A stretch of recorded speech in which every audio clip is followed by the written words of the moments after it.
Ce qu'on vit là, c'est pas une crise sociale, c'est pas une crise écologique, c'est une crise culturelle qu'on va vivre en 2050. Il n'y a aucune civilisation qui l'a vécu. On est en train de quitter le néolithique. Ça fait 10 000 ans qu'on est dans le contrôle et aujourd'hui on a perdu le contrôle. Nous sommes dans le monde de l'hyper-optimisation, de l'hyper-performance et c'est très fragile. Notre performance nous pousse à la compétition pousse à la violence. Il faut avoir un discours de vérité, le monde va tanguer, va fluctuer, va être turbulent, mais il faut en faire quelque chose. Ce monde fluctuant appelle la robustesse, maintenir le système stable malgré les fluctuations, et c'est le monde de la coopération, le monde des interactions. Donc c'est un monde très joyeux.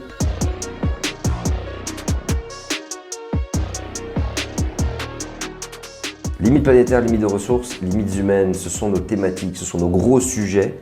Vous pouvez tomber sur cette vidéo aussi, où on est dans la conversation, comme sur Nofascan. Et aujourd'hui, on va faire des sujets qui méritent, on va surtout aborder une grosse thématique qui mérite un abonnement, qui mérite des commentaires tout au long, parce que c'est une autre façon de concevoir et surtout de savoir dans quel monde nous sommes, quel est l'état des lieux et pourquoi cette thématique que vous avez vue en miniature, en titre de la vidéo, est capitale et centrale et méga importante pour appréhender la suite. Merci à tous ceux qui nous aident sur Tipeee. Vraiment, je sais pas quoi vous dire, à part, voilà, gros love. C'est vous les producteurs exécutifs de Limites, je tiens à vous le rappeler. Olivier Amand, bonsoir. Bonsoir. Comment vas-tu? Tout va bien, tout va bien. La vie est belle? La vie est belle, dense mais belle, oui. Dense mais belle, effectivement. Alors Olivier Amand, si j'ai l'honneur de te recevoir ici, c'est parce que il y a plein de gens qui m'ont dit « Olivier Amand, il faut que tu le contactes. Il faut absolument qu'il débarque sur cette chaîne. La conversation serait riche et incroyable. » Sachez que ça fait 2 ans que j'essaie de l'avoir. Et ça y est, il est là. Olivier, pour ceux par contre qui ne te connaissent pas et qui n'ont pas écrit un commentaire pour me supplier de t'avoir, est-ce que tu pourrais te présenter s'il te plaît? Oui, alors donc moi je suis chercheur, biologiste, je travaille dans un laboratoire qui travaille sur le développement des plantes, pourquoi les feuilles sont plates, ce genre de questions-là. Donc c'est plutôt de la recherche fondamentale sans application directe. Et puis j'ai une autre casquette qui est d'être directeur de l'Institut Michel Serres qui s'intéresse à la relation de l'humanité à la nature.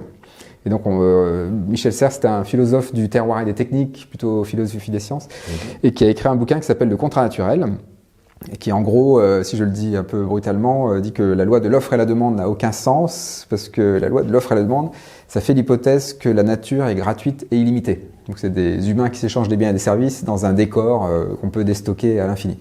Bon, évidemment que c'est pas ça. Donc, la vraie loi, c'est la loi des besoins et des ressources. Et donc, quand on pense besoins et ressources, on rajoute le 3e fil de la prise de terre, et donc du coup là, avec un grand T évidemment, et donc on a une relation partenariale avec le vivant, j'ai envie de dire, c'est qu'en fait le vivant est un partenaire. Et donc dans toutes nos interactions, il y a un 3e partenaire qui est la nature avec nous. Et donc l'Institut Michel Serres, on essaie de rendre ça opérationnel, avec des formations, des recherches, des écrits, des actions. Et donc je m'engage là-dedans un peu. Voilà. Beaucoup de productions scientifiques, ça fait combien d'années maintenant que tu es là-dedans? Ça fait une vingtaine d'années que je suis chercheur. Parce que ça dépend où on démarre exactement, mais voilà, ça fait une vingtaine d'années. Et 15 ans que je suis sur les sujets de la robustesse directement ou indirectement. La fameuse robustesse. Alors, Olivier, avant de rentrer dans cette thématique, ces concepts qui sont des solutions, ou des théories éventuellement, tu vas nous en dire plus. D'abord, un petit état des lieux, toi, à travers tes lunettes de biologiste, comment est-ce que tu vois le monde aujourd'hui? Alors moi je vois le monde bêtement comme un scientifique, j'ai envie de dire, mais même comme un citoyen en fait. Alors comme un scientifique, si on lit les rapports scientifiques, tous les rapports scientifiques nous disent que ça tangue de plus en plus fort, que c'est de plus en plus fluctuant, les méga-feux, les méga-inondations à Hollywood là dernièrement, voilà. Donc ça tangue, les remous sociaux, les crises géopolitiques. Donc on quitte le monde de la moyenne pour entrer dans le monde de l'écart-type, c'est ce que je dis souvent. Donc ça c'est les rapports scientifiques, tout le monde est d'accord, les militaires, les économistes, les écolos, enfin tout le monde est d'accord avec ça. Et l'autre chose, c'est le citoyen, c'est que quand on écoute les médias tous les jours, on voit un monde qui sort de la continuité pour entrer dans la rupture. Ou dans les ruptures. Ça n'arrête pas d'être disruptif, si on fait. Donc les disruptions, c'est des méga inondations, c'est CrowdStrike l'été dernier, une mise à jour d'un logiciel de cybersécurité et tous les systèmes Windows sont à plat. Les aéroports, c'est le canal de Suez, voilà, tout ça. En fait, on est dans une. En fait, ce qu'on vit là, si je devais le résumer avec un mot, c'est pas une crise sociale, c'est pas une crise écologique, c'est pas une crise du numérique, c'est une crise culturelle. Nous sommes dans le monde de l'hyper-optimisation, de l'hyper-performance, et c'est très fragile.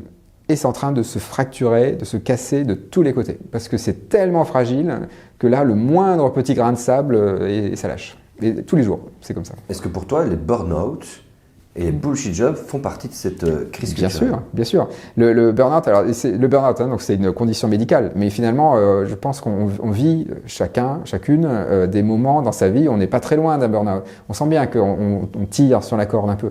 Et pareil pour les bullshit jobs, parce que bullshit job, on pense qu'il y a certaines personnes qui font des bullshit jobs et puis d'autres qui en font pas. En fait, tous les jours, on fait des bullshit jobs. Quand vous remplissez un tableur Excel avec des chiffres, c'est un bullshit job, faut le savoir. Il y en a plein comme ça. Donc chaque jour, on fait des choses comme ça. Et ça, c'est au service du monde de la performance, de l'optimisation, qui perd du sens. Eh ben, allons-y. Merci pour l'état des lieux. Les limites planétaires dépassées, les ressources aussi, ça devient de plus en plus compliqué d'aller les chercher. Et nous, on dit souvent les limites humaines parce que forcément, à partir du moment où on pousse à la performance, à l'optimisation à outrance, les humains sont vidés et j'ai envie de dire, on est hiérarchisé en humain. Il y a les humains du secteur tertiaire qui sont malgré tout sous pression de résultats, de chiffres trimestriels, OK, il faut que je chope des assurances, il faut que j'arrive à convaincre telle personne de souscrire à tel truc, et si je le fais pas, j'ai des pénalités. Donc il y a toujours des trucs qui nous poussent, et parfois on nous motive, bravo, t'as réussi tel truc, tu reçois la petite carotte. Ouais.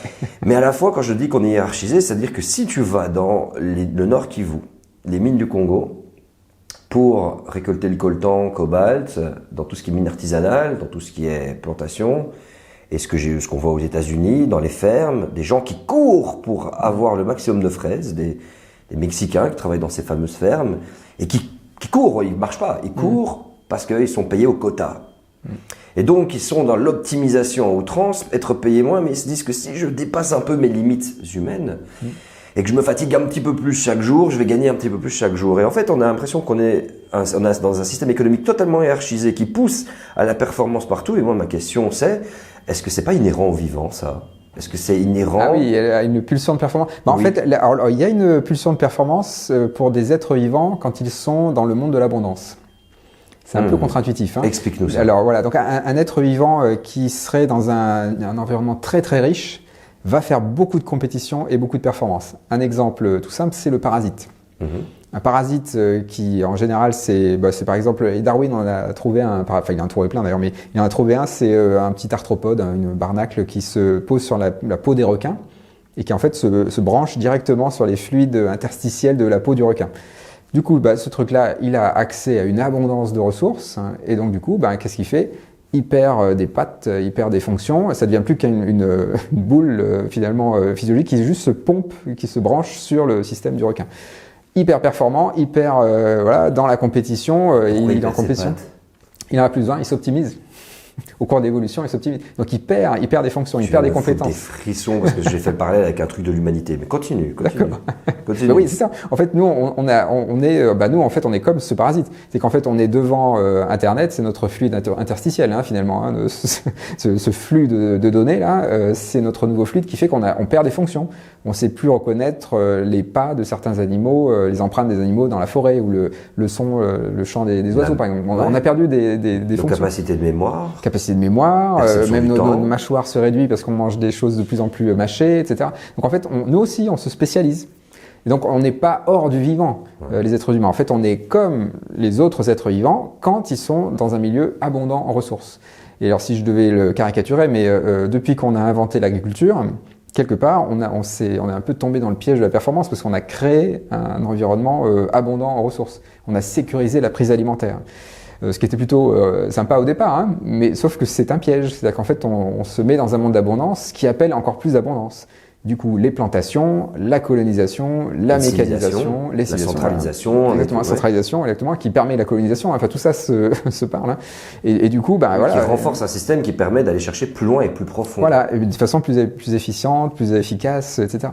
Et donc, en fait, on est rentré dans ce culte-là, mais on le comprend bien. C'est-à-dire qu'en fait, comme un être vivant, comme un parasite. Donc notre relation à la planète et aux autres est parasitaire. On est devenu des prédateurs totaux. Sauf qu'aujourd'hui, c'est justement ce monde de la rupture qui arrive. On est arrivé au bout de ce système-là. plus on performe, plus on fait de la compétition, plus on fait des burn-out. Donc les humains sortent du système et on fait un burn-out des écosystèmes aussi. Les écosystèmes eux-mêmes sortent, se brûlent, ne fournissent plus leurs services écosystémiques, ne fournissent plus les aliments, on fait des déserts, on pollue. Voilà. Donc en fait, on est en train de tuer notre habitat terrestre. Et donc c'est là où la performance devient contre-productive et c'est très nouveau. C'est-à-dire qu'en fait, pendant 10 000 ans, on a plutôt été sur une courbe assez plate au départ, de performance qui entretenait la performance, mais ça s'est accéléré en exponentiel depuis 1950. C'est la grande accélération, ça c'est le travail de Will Stephen. Et en fait, depuis les années 50, en fait, on est parti vraiment en exponentiel, surtout, vraiment absolument surtout. Et sauf que, non, ça se voit. Nous sommes rentrés dans l'ère des rétroactions. Chaque fois qu'on performe, en boomerang, on a des tas d'effets négatifs. L'EPIFAS, le CO2, etc. Quoi. Le Covid, voilà. Les politiques sociales, l'ubérisation, on peut y aller. C'est vraiment, et à chaque fois, c'est de l'hyper-performance qui cherche à être encore plus performante et donc encore plus fragile. C'est drôle ce que tu me cites là, j'ai l'impression que c'est une société cyberpunk. Jamais les jeux vidéo, et il y a un jeu qui s'appelle Cyberpunk 2077, je suis belge. Qui en fait font que tous les gens sont connectés juste comme dans Ready Player One, casque de réalité virtuelle, tout est optimisé à outrance, et où les gens ne sont plus que des facteurs de production qui se dopent au divertissement. Et c'est tout. Voilà. Et maintiennent l'aliénation à la performance, à l'optimisation encore plus, au point que les êtres humains sont même optimisés, ils sont cybernétisés pour encore pousser la chose un peu plus loin. Pour moi, quand j'ai cette caméra qui nous filme, mon téléphone qui me permet de zoomer sur quelque chose, tiens, il faut que je me rappelle de ça, je fais une photo, ça me permet de garder en mémoire quelque chose, je fais des notes, je regarde sur ma carte Google Maps. C'est comment pour me diriger quelque part. Ce sont toutes des facultés que j'utilise en moins. Et je suis très précis. C'est-à-dire qu'avant, peut-être, je me dis j'ai garé où la voiture? Chérie, où est-ce qu'on a garé la voiture? Et les rues de Paris, on reconnaît pas. C'était où, etc. Ce que je vivais moi avec mes parents. C'est fini. C'est fini. Je veux dire, Google Maps te dit où est-ce que tu étais, etc. Hop, tu retrouves très facilement ton chemin. Donc, tu gagnes en rapidité, tu as perdu du temps. Mais ce temps que tu gagnes se dégage, j'ai la sensation, pour te remettre encore quelque chose à faire. C'est-à-dire que quelqu'un qui avant faisait ses recherches sur Google, tombe sur des articles, prend le temps de lire l'article, se dit de cet article je vais m'inspirer et je vais faire une conférence.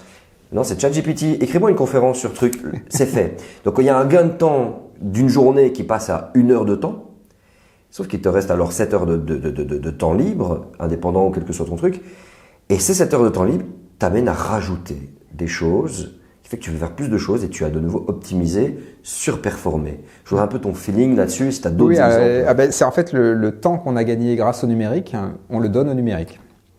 Les enfants, actuellement, ils passent jusqu'à 12 heures devant les écrans tous les jours.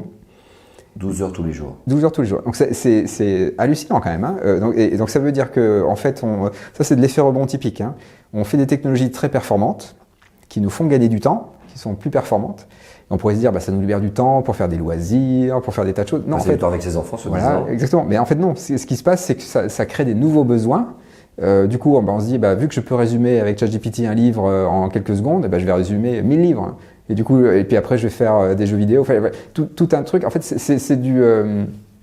c'est une canalisation. En fait, c'est là où c'est très maladroit.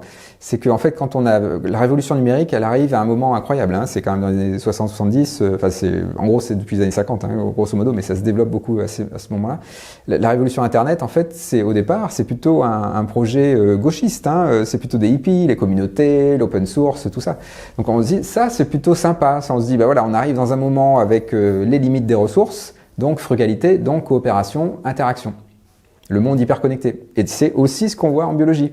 Les êtres vivants qui font face à des pénuries densifient leurs interactions avec leur territoire et font un monde hyper connecté. Comment ça se traduit dans la biologie? Alors c'est les symbioses, les symbioses par exemple. Okay. Ça veut dire qu'une plante qui fait une symbiose avec un champignon, en fait c'est une symbiose avec des champignons, avec des espèces de champignons qui elles-mêmes interagissent avec d'autres plantes. Donc c'est tout un réseau d'interactions. Notre corps, on trimballe entre 1,5 et 2 kg de bactéries. Des espèces de bactéries différentes. Donc c'est tout un réseau d'interactions hyper dense, hyper large. Et ça, c'est du bon sens. On se serre les coudes dans les moments difficiles. Du coup, on diversifie les interactions. Donc quand les ressources sont amenées... se réduisent, voilà. Quand on est en pénurie, ou en tout cas en pénurie relative. Hein. Mais du coup, là, on augmente les interactions. Donc nous, en fait, on peut considérer que la révolution numérique, c'est le produit de l'Anthropocène. Quand on a commencé à faire face à des pénuries chroniques de ressources, à la perspective du pic de pétrole, on a inventé Internet, pour le dire un peu de façon caricaturale. Sauf que c'est très maladroit, parce que les êtres vivants, quand ils font de l'hyperconnexion, ils multiplient les médias d'interaction. Donc ils interagissent avec des signaux chimiques, avec des signaux électriques, avec des signaux lumineux, enfin avec toute une diversité de signaux, avec toute une diversité d'espèces, avec des champignons, avec des bactéries, avec des archébactéries, avec des animaux, enfin tout un... Et nous, qu'est-ce qu'on a fait? Nous, on a multiplié les interactions en utilisant un canal. On a unifié le canal de l'hyperconnexion. Et donc ça fait un système qui paraît comme ça hyperconnecté, avec des câbles Internet partout sur Terre. Hein. Ça ressemble vraiment à un réseau du vivant, hein, tous les câbles Internet. Sauf que c'est un seul médium. Et donc en fait, on a perdu toutes les autres interactions. En tout cas, on est en train de le perdre. Et c'est dans tous les réseaux, hein, dans tous les secteurs. Dans les années 60, on a inventé ou développé plutôt beaucoup le béton armé. Le béton armé, c'est quelque chose qu'on peut faire dans tous les territoires, extrêmement performant. Qu'est-ce que ça a fait? Eh ben, on a perdu tous les autres savoir-faire. La terre crue, la menuiserie, tout ça. Et donc maintenant, on ne sait plus, enfin, j'exagère, hein, parce qu'on sait encore faire ça, mais ça s'est réduit. Des experts. C'est plus à une échelle de tout un pays, une nation, c'est à des échelles locales et c'est beaucoup moins de cerveau et beaucoup moins de connaissances. Voilà, c'est très uniformisé et en fait, c'est un standard. Donc maintenant, c'est Internet, le béton armé, le fast-food. Enfin, on s'est monochromisé quelque part. Hein. Il n'y a plus qu'une seule couleur. Et du coup, bah, ça, c'est ça qui rend un système extrêmement fragile. Et c'est pour ça qu'il y a des ruptures tout le temps. C'est qu'en fait, on a perdu tout ce couteau suisse, finalement. On n'est plus que des mono-thèmes. Et donc, les écrans, cette monopolisation de l'écran, tout ce temps qu'on a gagné, qu'on a redonné aux écrans, c'est typiquement le culte de la performance. C'est comme une dérive sectaire, finalement. On ne voit plus qu'un truc et on pense que c'est ça qu'il faut faire et on continue là-dedans.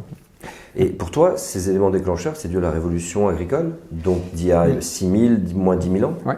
Oui, en fait, on peut. Alors, c'est un point, hein, c'est une proposition. Bien hein, sûr. Pas... C'est multifactoriel aussi. Voilà, bien sûr, c'est multifactoriel. Mais quand même, il s'est passé un truc parce qu'avant, les humains étaient des chasseurs, cueilleurs, collecteurs. Donc, ils se baladaient dans les écosystèmes, ça fluctuait, ils vivaient avec, et donc ils faisaient l'expérience d'une pénurie relative. Ils faisaient du jeûne, par exemple. C'est-à-dire que nous, aujourd'hui, on peut encore jeûner. Hein. On a cette capacité du paléolithique qu'on a en nous, qu'on n'utilise jamais. Mais on peut l'utiliser pendant 15 jours. Si on ne mange pas, normalement, il n'y a pas trop de problème. Ça, si on boit beaucoup d'eau, quand même. On a très faim, mais je crois qu'il y a une adaptation. Voilà, au bout de 3 jours, on change de métabolisme. Hein. En fait, on a notre foie qui envoie des cétones au cerveau et ça nourrit bien le cerveau. Et du coup, ça va. Voilà. Bon, faut pas que ça dure trop longtemps, hein, quand même. Et puis, ça dépend des gens. Enfin, je suis pas médecin. Hein, donc, mais si on a développé ce trait, ça veut sans doute dire, enfin, développer, c'est pas le bon terme. Si nous sommes le produit d'une espèce Homo sapiens qui a ce trait, ça veut forcément dire qu'il a, voilà, ça nous a permis de survivre. Bien sûr. Et donc, c'est comme ça qu'on est terrien. C'était régulier, quoi. Bien sûr, bien sûr. Bah, la mauvaise saison, l'hiver, en région tempérée, il n'y a pas beaucoup de ressources. Donc en fait, il fallait savoir un peu stocker des ressources, savoir se nourrir avec des écorces, des bourgeons, des choses comme ça. Trouver d'autres types de ressources. Et ça c'est des savoir-faire qu'on a complètement perdu, hein, évidemment. Parce que là, on est dans un monde d'avant. Je suis pas en train de dire qu'il faut revenir à ça. Hein. Je suis pas en train de prêcher pour la pénurie. Non, tu analyses dans quoi on est aujourd'hui. Mais voilà, mais par contre, c'est le produit. En fait, nous, le problème, c'est que quand on a inventé l'agriculture, peut-être qu'au départ, c'était pas trop mal finalement, parce que ça nous permettait de passer cette mauvaise saison un peu mieux. Le problème, c'est que maintenant, c'est devenu, on a accès à des fraises en plein hiver. Qui a vraiment besoin de manger des fraises en hiver? Où on peut importer des avocats en Europe. Peut-être que l'avocat, c'est peut-être pas ce qu'il y a de plus écolo, en tout cas en termes d'impact, etc. En fait, c'est le monde de la surabondance. En fait. L'abondance appelle la surabondance. Et c'est ça qui est problématique, finalement. Est-ce qu'il y a un lien avec le fait que on est une vieille espèce, 300 000 ans, les hominidés, c'est quoi, 3 millions d'années, 7 millions d'années et qui, donc, dans ces 300 000 ans, plus ou moins la fourchette, a tout d'un coup géré l'agriculture dans les 10 000 dernières années, a commencé, et puis ça ne s'est pas fait partout, ça a demandé des milliers d'années pour que ça se passe un peu partout.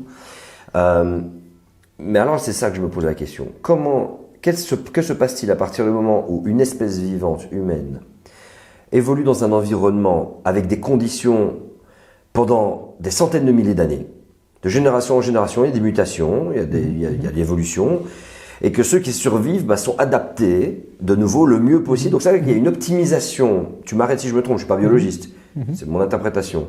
il y a une optimisation par l'évolution et par la sélection naturelle d'une espèce humaine Homo sapiens dans un contexte de non-abondance. Donc nous avons un être qui est là à la veille de l'agriculture, de la révolution de l'agriculture, qui est optimisé pour vivre dans des cas de pénurie. Pénurie, je ne sais pas si c'est le bon terme, en tout cas de ressources non abondantes, et qui tout d'un coup crée l'abondance. Alors oui, en fait, oui, il faut peut-être mettre des épisodes précédents, avant l'agriculture. Parce que l'agriculture, bon, ça a été vraiment un moment clé quand même. Mais avant l'agriculture, les humains avaient inventé la céramique. 20 000, 30 000 ans. Quand on invente la céramique, on peut faire des jarres. Quand on peut faire des jarres, on peut stocker des aliments. Déjà, on met un pied dans l'agriculture, on s'abstrait du temps. C'est-à-dire qu'on peut faire des stocks. Et du coup, on peut passer la mauvaise saison avec des stocks. Donc du coup, on fait une relative abondance temporelle.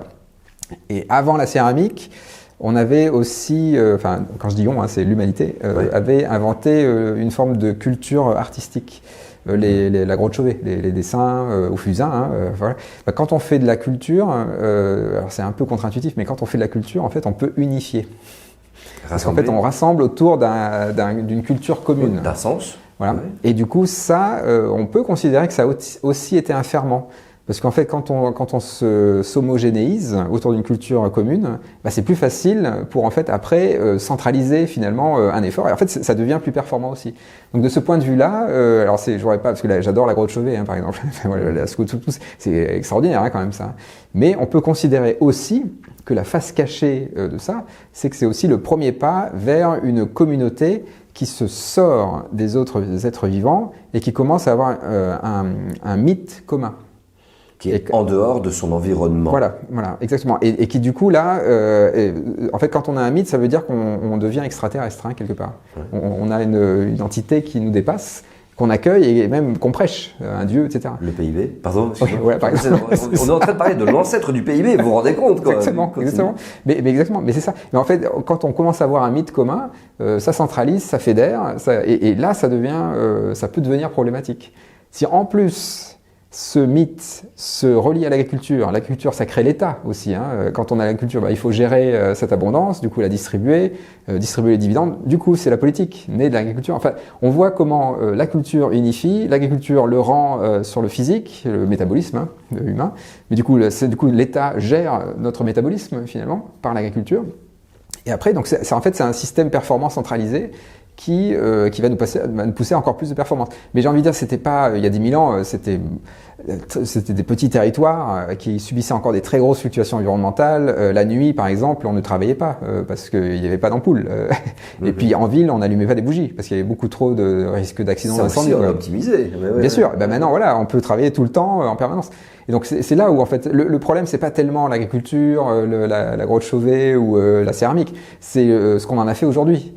Et presque, j'ai envie de dire, c'est assez récent. Enfin, la grande accélération, c'est depuis 1950. En fait, c'est quand c'est vraiment parti en vrille, c'est après-guerre.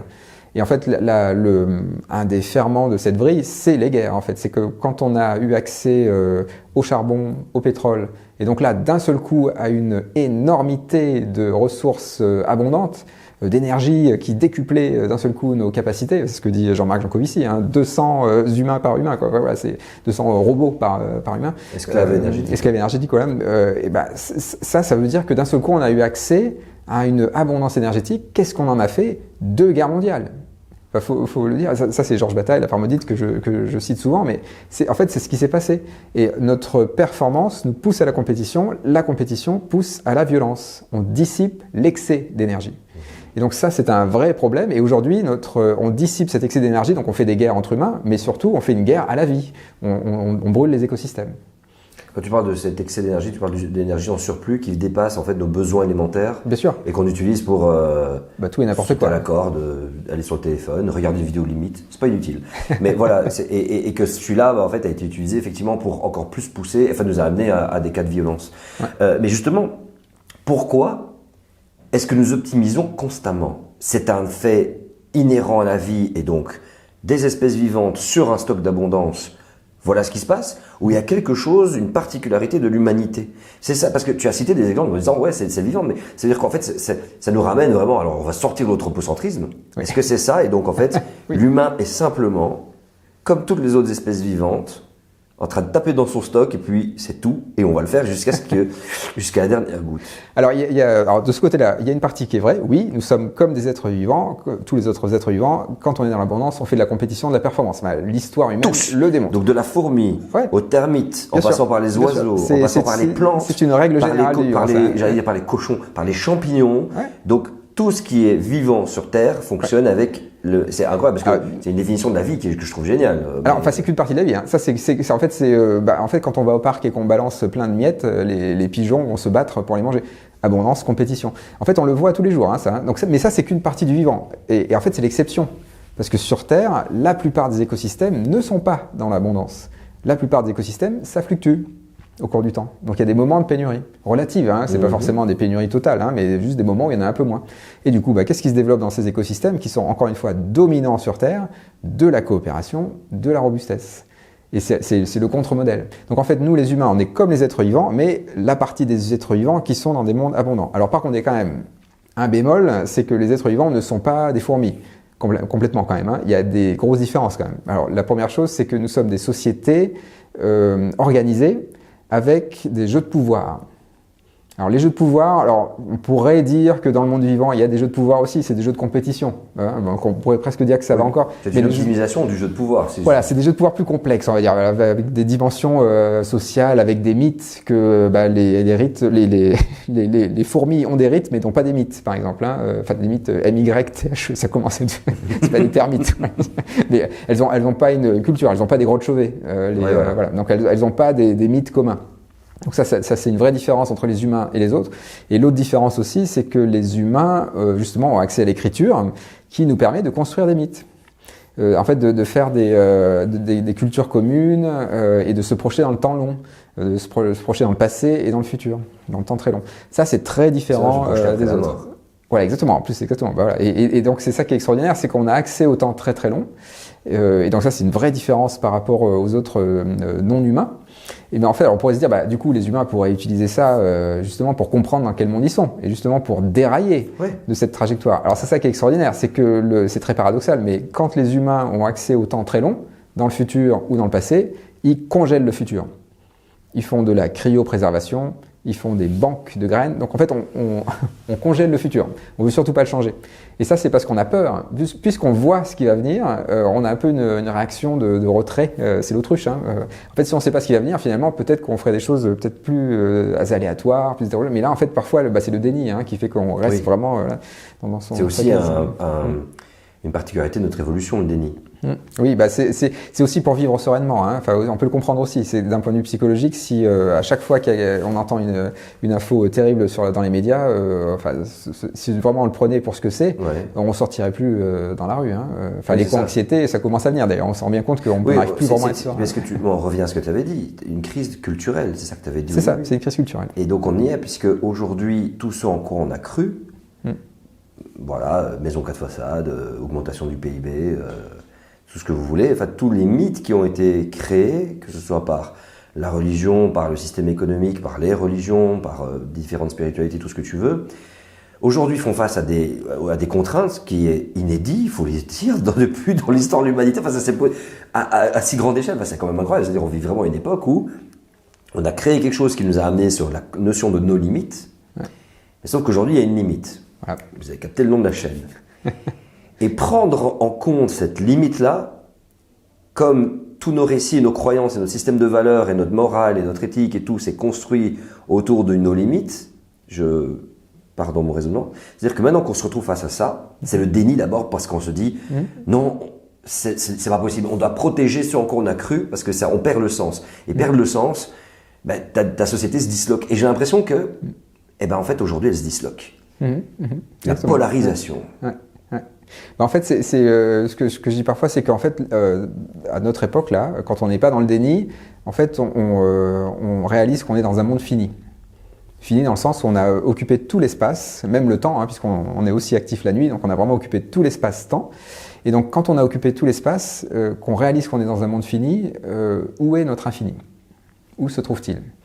Et donc en fait, c'est un moment assez incroyable parce que pendant 10 000 ans, on a pensé que l'infini se trouvait dans des nouveaux territoires, les nouvelles frontières, aller plus loin vers l'ouest. Voilà, c'est toujours ces trucs.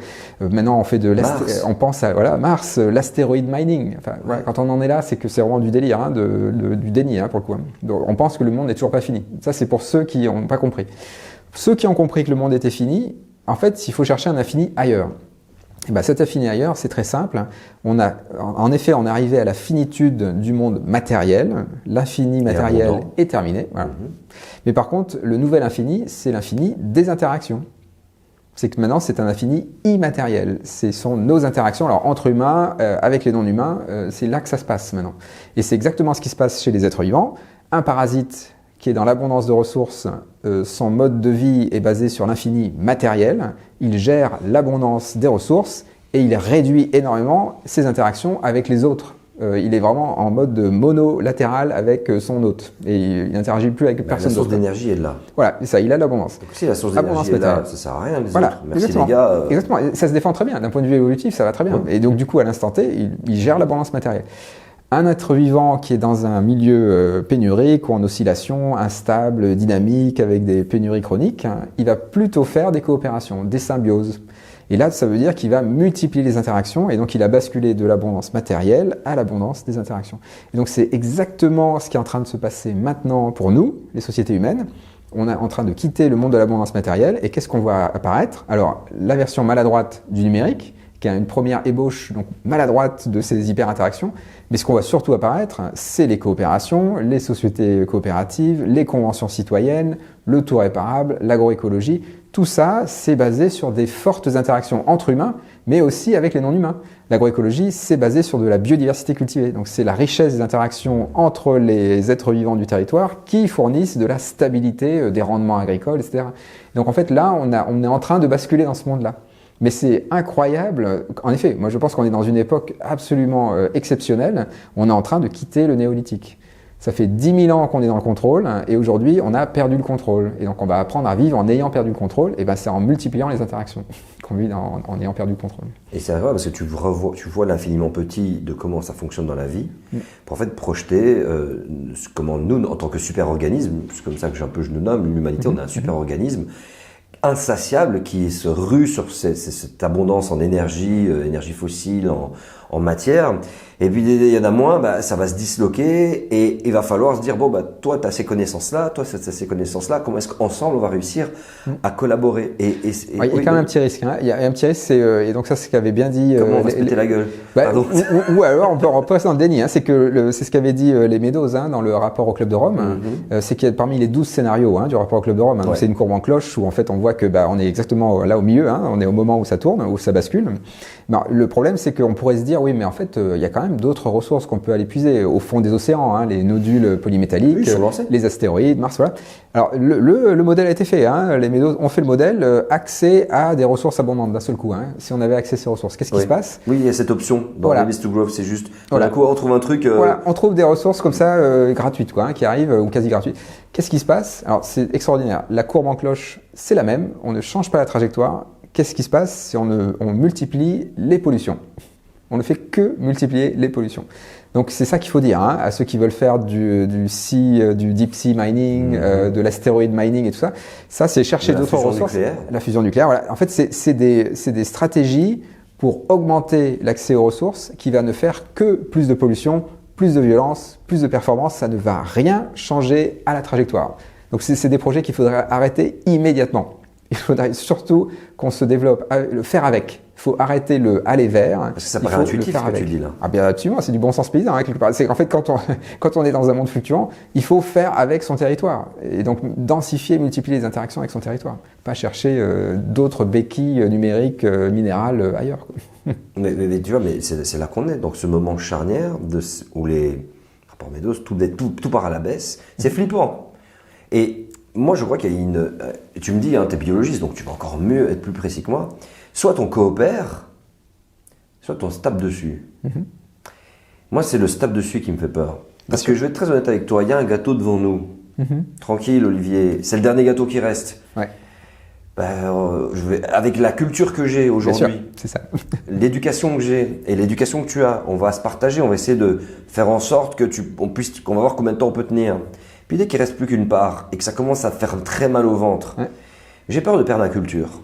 J'ai peur de perdre mes valeurs, mon sens moral, parce que quand l'estomac crie famine, je crois qu'il y a des trucs dans le cerveau qui lâchent volontairement pour te dire survie. Et encore plus si j'ai mes proches et mes enfants. C'est-à-dire que si j'ai mes enfants, j'ai peur de te buter la gueule pour qu'ils puissent manger tout. Bien sûr, absolument. Non mais ça, alors, donc en fait, tu coopères avec ta famille. En fait, tu mets des priorités. Mais alors, priorité de groupe. Priorité de groupe. Et peut-être priorité de moi à un moment donné. Oui, bien sûr. Et c'est cette partie-là de l'humanité qui me fait peur. Bien sûr, mais ça c'est pour ça, c'est la même chose pour le vivant. Mais donc faut pas être angélique. En fait, de la violence, il y en aura tout le temps. On va pas trouver une recette où il n'y a pas de violence. Et à la limite, il en faut parfois de la violence. Quand il y a quelqu'un mais par contre, il faut que ce soit à une durée déterminée. Dans le monde vivant, quand on a la fièvre, notre corps est violent avec lui-même.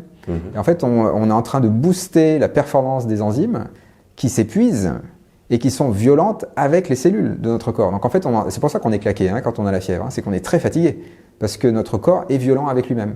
Mais en fait, ce qui se passe, c'est que c'est nécessaire pour décaniller le pathogène de passage, le virus qui passe, la bactérie qui passe. Et donc pour la survie du corps, ou la survie de notre individu... T'as une chimio, quoi. Voilà, en fait, il faut une période de violence. Mais la violence, elle est courte. C'est 3 jours de fièvre, pas plus.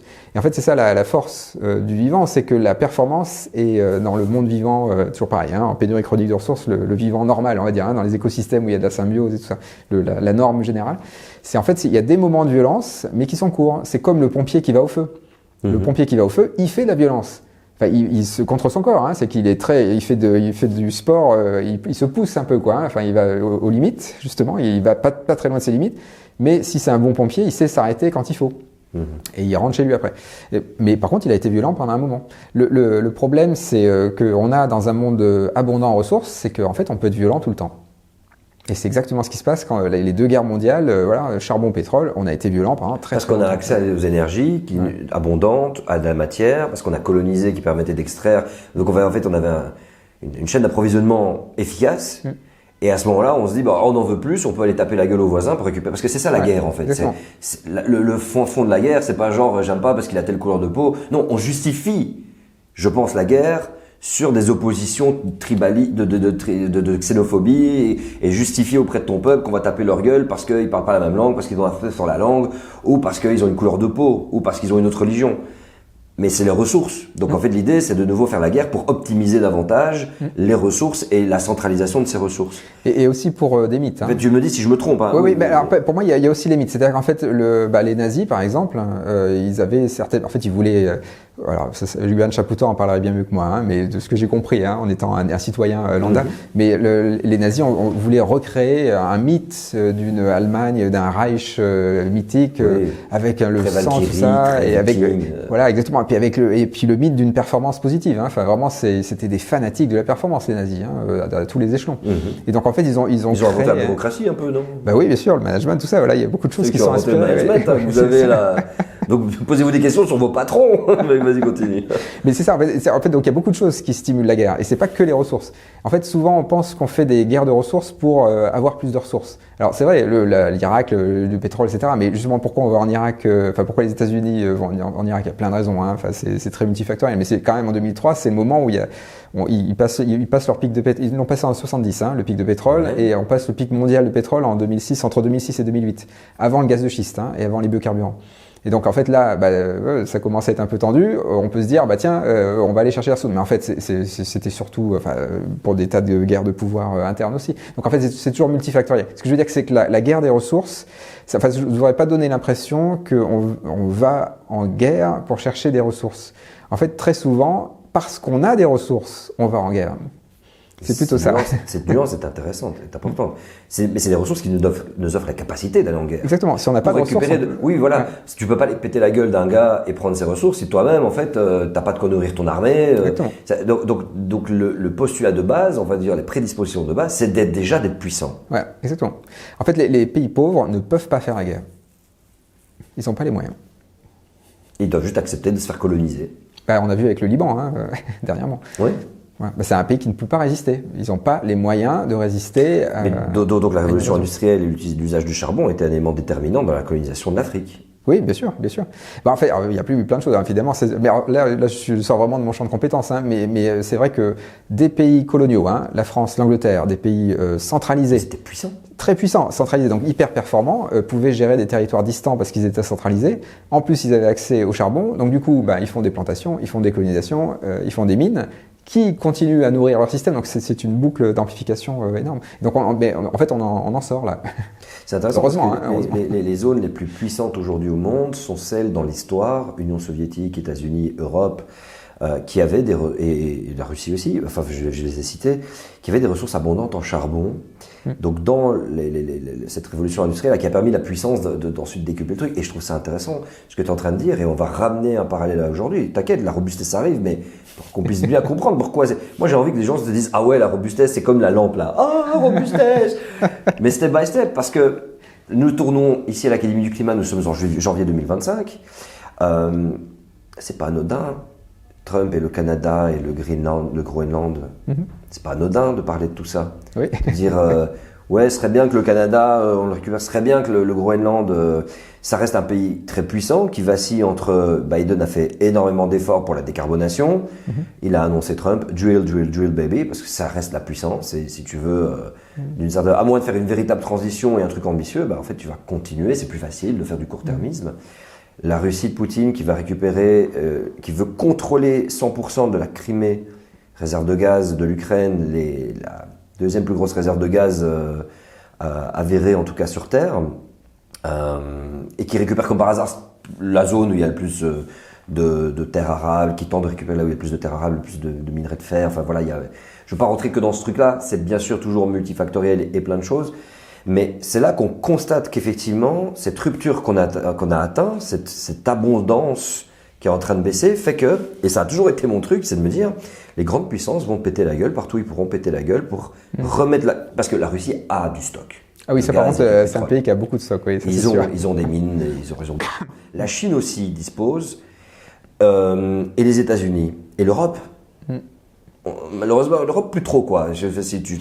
Alors, mais le côté positif, c'est qu'on pourrait se dire qu'on va peut-être être une zone, un territoire qui va développer sa robustesse territoriale. Exactement. Parce que nous faisons face à, on a tout épuisé chez nous, grosso modo. Oui, mais aujourd'hui, on est dans des politiques de, oui, on va réindustrialiser, on va rouvrir des mines. Enfin, on le dit en filigrane. Oui, et cette extrême droitisation, cette transformation de l'Europe. En fait, j'ai l'impression que ce qui se passe en fait. C'était inscrit dans le rapport Meadows, c'était maintenant les grandes nations vont tout faire pour contrôler un maximum de ressources et pour aller siroter le plus possible partout où ils pourront.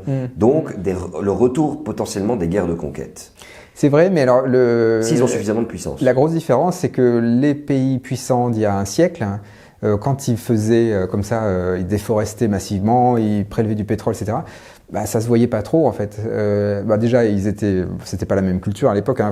Quand ça polluait, finalement, on laissait passer. Bon, dans les années 60, il y a eu quand même des énormes pollutions. Là maintenant, il y a quand même des lois, ça se voit, les citoyens se rebellent. Et surtout, ça va être un nouveau service écosystémique. Le climat, les fluctuations écologiques vont faire que ça va être beaucoup plus compliqué de faire ce qu'on faisait il y a un siècle. En fait, dans un monde turbulent, on fait pas les mêmes plateformes pétrolières, par exemple. C'est un énorme risque géopolitique également. Donc en fait, ce sera beaucoup plus compliqué d'être extractiviste dans un monde fluctuant.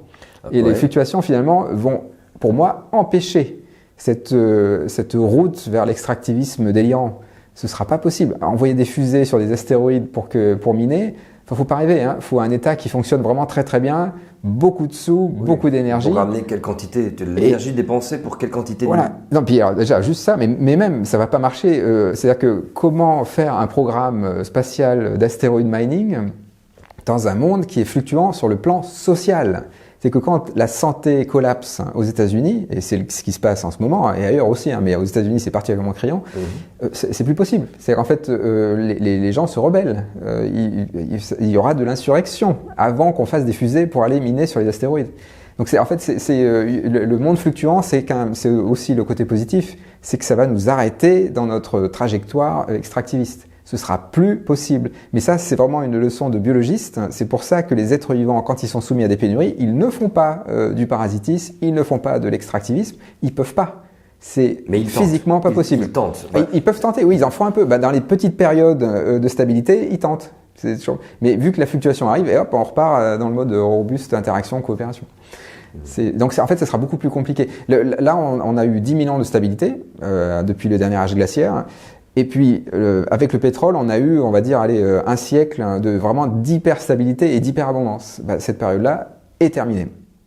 C'est terminé ça. Et donc maintenant, chaque année, chaque mois, chaque jour, il y a des fluctuations de plus en plus fortes. Et donc ce sera beaucoup plus compliqué de faire un monde extractiviste. La décroissance, pour de mettre un gros mot sur la table, on entendait Bruno Le Maire qui disait voilà, je ne crois pas à la décroissance, je crois à la croissance. Alors déjà le mot croire, c'est-à-dire que c'est une foi, c'est pas rationnel. Je vois très bien de quel post LinkedIn tu parles. Je l'ai commenté aussi. Mais c'est délirant. C'est qu'en fait, c'est quelqu'un qui augmente la dette française, et donc là on en est à 3 000 milliards de dette, comment peut-on dire qu'on n'est pas en décroissance quand on augmente la dette à ce point-là? Ça fait des années qu'on est en décroissance. L'espérance de vie en bonne santé aux États-Unis, elle augmente jusqu'en 2012, elle baisse depuis 2012. Donc on est en décroissance. Faut arrêter de se voiler la face. La dette, c'est quand que la dette a vraiment commencé la dette a commencé? Alors là, il faudrait vérifier avec des économistes, mais pour moi, ça doit être avec le choc pétrolier que ça a dû commencer à... Oui, mais je te dis poser un truc comme ça, parce que j'ai un graphe, bien sûr, incroyable. Thatcher, Reagan, mais c'est vraiment, effectivement, avec le choc pétrolier. Et donc, c'est ça qui est dingue, c'est-à-dire qu'effectivement, si avant, on faisait des performances pendant les 30 glorieuses, sans dette et que voilà, mais là c'était de la croissance. C'est de la croissance, mais sauf qu'aujourd'hui on est obligé de s'endetter pour faire rentrer un chiffre. Et enfin, c'est juste dingue en fait, l'incohérence du truc. Enfin, on le voit, il est gros comme une montagne, mais pourtant on y est. Et c'est là que tu m'as interpellé quand même par rapport à l'Europe. L'Europe, petit état des lieux, rapide. Bon, on a un peu de pétrole encore en mer du Nord, on a de l'éolien offshore. Grande question, vous savez, la synergie des énergies. Bon, ça reste toujours un grand débat, mais chouette. On a la Norvège qui n'est pas dans l'Europe, qui dispose encore de plateformes géographiquement, oui. Voilà, qui en tout cas géographiquement sont dans l'Europe, mais pas dans l'Union européenne. Mais pas dans l'Union européenne. Et là, c'est là qu'on est face à un bémol, c'est que au niveau de tout ce qu'on utilise dans le tarbio périodique des éléments pour tout ce que nous avons ici, y compris ces caméras, c'est difficile de l'industrialiser chez nous. C'est-à-dire, on est face à une réalité en termes de ressources. Alors, deux choses. Sur la Norvège, c'est un exemple extrêmement intéressant. Parce que la Norvège a accès à une abondance de ressources. Et pourtant, la Norvège, alors c'est un pays pétrolier qui investit beaucoup dans le pétrole à l'extérieur, etc. Enfin, je veux dire, qui est certainement très toxique de ce point de vue-là, mais qui est un des pays moins toxiques. C'est-à-dire qu'en fait, ils ont une stratégie de stock masqué. C'est qu'en fait, ils ont du pétrole, mais ils ont décidé de ne pas l'utiliser à outrance. Le contre-modèle, ce serait l'île de Nauru, avec son phosphate, qui a décidé de tout dépenser d'un seul coup. C'est devenu une république extrêmement riche saoudienne, de type... voilà, et puis qui s'est effondrée d'un seul coup. Quoi. C'est exactement toujours pareil, abondance de ressources. Mais la Norvège, c'est le contraire. Donc, et la Norvège, c'est le contraire. En fait, c'est qu'ils ont bien géré. Dans les barils, ils ont gardé dans la terre. Non, ils ont gardé dans la terre. En fait, ils n'ont pas pompé. Ils ont vraiment gardé. Ils ont pompé quand même bien comme il faut, mais ils ont moins pompé que ce qu'ils auraient pu faire. Ils auraient pu le pomper beaucoup plus rapidement. Ils ont plutôt fait une stratégie de stock masqué. Ça, c'est aussi une stratégie du vivant qui paye. C'est ce que font les arbres, par exemple. Les arbres, dans leur tronc, ils ont énormément de ressources dans le cœur du tronc. Mais c'est des stocks stratégiques qu'ils n'utilisent jamais. En fait, l'arbre vit avec les ressources qu'il y a sous l'écorce. Donc il y a du sucre, et ça va bien. Enfin, c'est pas la pénurie, mais c'est une abondance relative. Voilà. C'est le second souffle quand on court. Voilà, c'est un petit peu, c'est presque ça. Alors, sauf que là, c'est un second souffle vraiment très fort parce que l'arbre utilise ses ressources au cœur de son tronc que quand il y a vraiment une crise majeure. Mais c'est genre la foudre qui le coupe en deux. Là, il y a vraiment une grosse crise, et là, on va taper dans les ressources stratégiques. On refait des branches, des bourgeons, et la première chose qu'on fait, c'est de refaire le stock masqué, qu'on va jamais utiliser pendant 50 ans. Les Norvégiens, ils ont un peu fait cette stratégie-là. Donc ça, c'est une stratégie assez intéressante qui est en fait une relation à l'abondance où là, on utilise le cerveau humain. C'est qu'en fait, là, il y a une forme d'intelligence où on se dit, on peut se projeter dans l'avenir. Et du coup, si on utilise tout notre stock maintenant, non seulement ça va nous polluer notre société actuelle, ça va faire du crime organisé, du blanchiment d'argent, enfin tout le bazar, les effets rebonds, etc. Donc on décide de pas faire ça, en fait, de prendre juste ce qu'il faut. ou à peu près, juste pour vivre bien, mais pas non plus à l'extravagance. Tu forces ton système à s'organiser par rapport à une pénurie relative, ou une abondance relative. Donc plus d'entraide peut-être. Voilà, plus d'entraide, justement. Dans un monde interconnecté, la Norvège dépend d'autres pays aussi. Voilà, mais ça aurait pu être un modèle Nauru, c'est-à-dire d'utiliser vraiment toutes les ressources immédiatement. Ils auraient été les rois du pétrole, littéralement, donc ils auraient été beaucoup plus riches, ils auraient quintuplé leur PIB instantanément. Mais après, ils auraient le crime, l'obésité, tout le bazar, enfin tout ce qui va avec. Hein. Donc du coup, ils n'ont pas fait cette stratégie-là, et c'est assez intéressant parce que du coup, ça donne un exemple. On voit qu'on peut le faire, ça existe. Et alors sur ton point sur les minéraux rares, les terres rares et tout ça là, dont on a besoin pour tout, voilà. C'est aussi parce que c'est normal, c'est un peu maladroit. On a changé d'extraction, hein, donc en fait, on quitte le monde du pétrole pour entrer dans le monde des métaux. Aurore Stéphane le dirait mieux que moi. Hein. Donc là, on a compliqué nos objets technologiques. Avant, ils dépendaient surtout du pétrole. Maintenant, ils dépendent de tout le tableau périodique des éléments. Donc, c'est une stratégie maladroite, de nouveau, parce qu'on pense qu'on utilise moins de pétrole, mais en fait, on a changé de type de pollution. On pollue des environnements distants, de façon plurielle, avec des polluants éternels minéraux. Bon. Donc finalement, la batterie au lithium, hein, voilà, c'est avec du cobalt qui vient du Congo, comme tu disais. Voilà, c'est ça.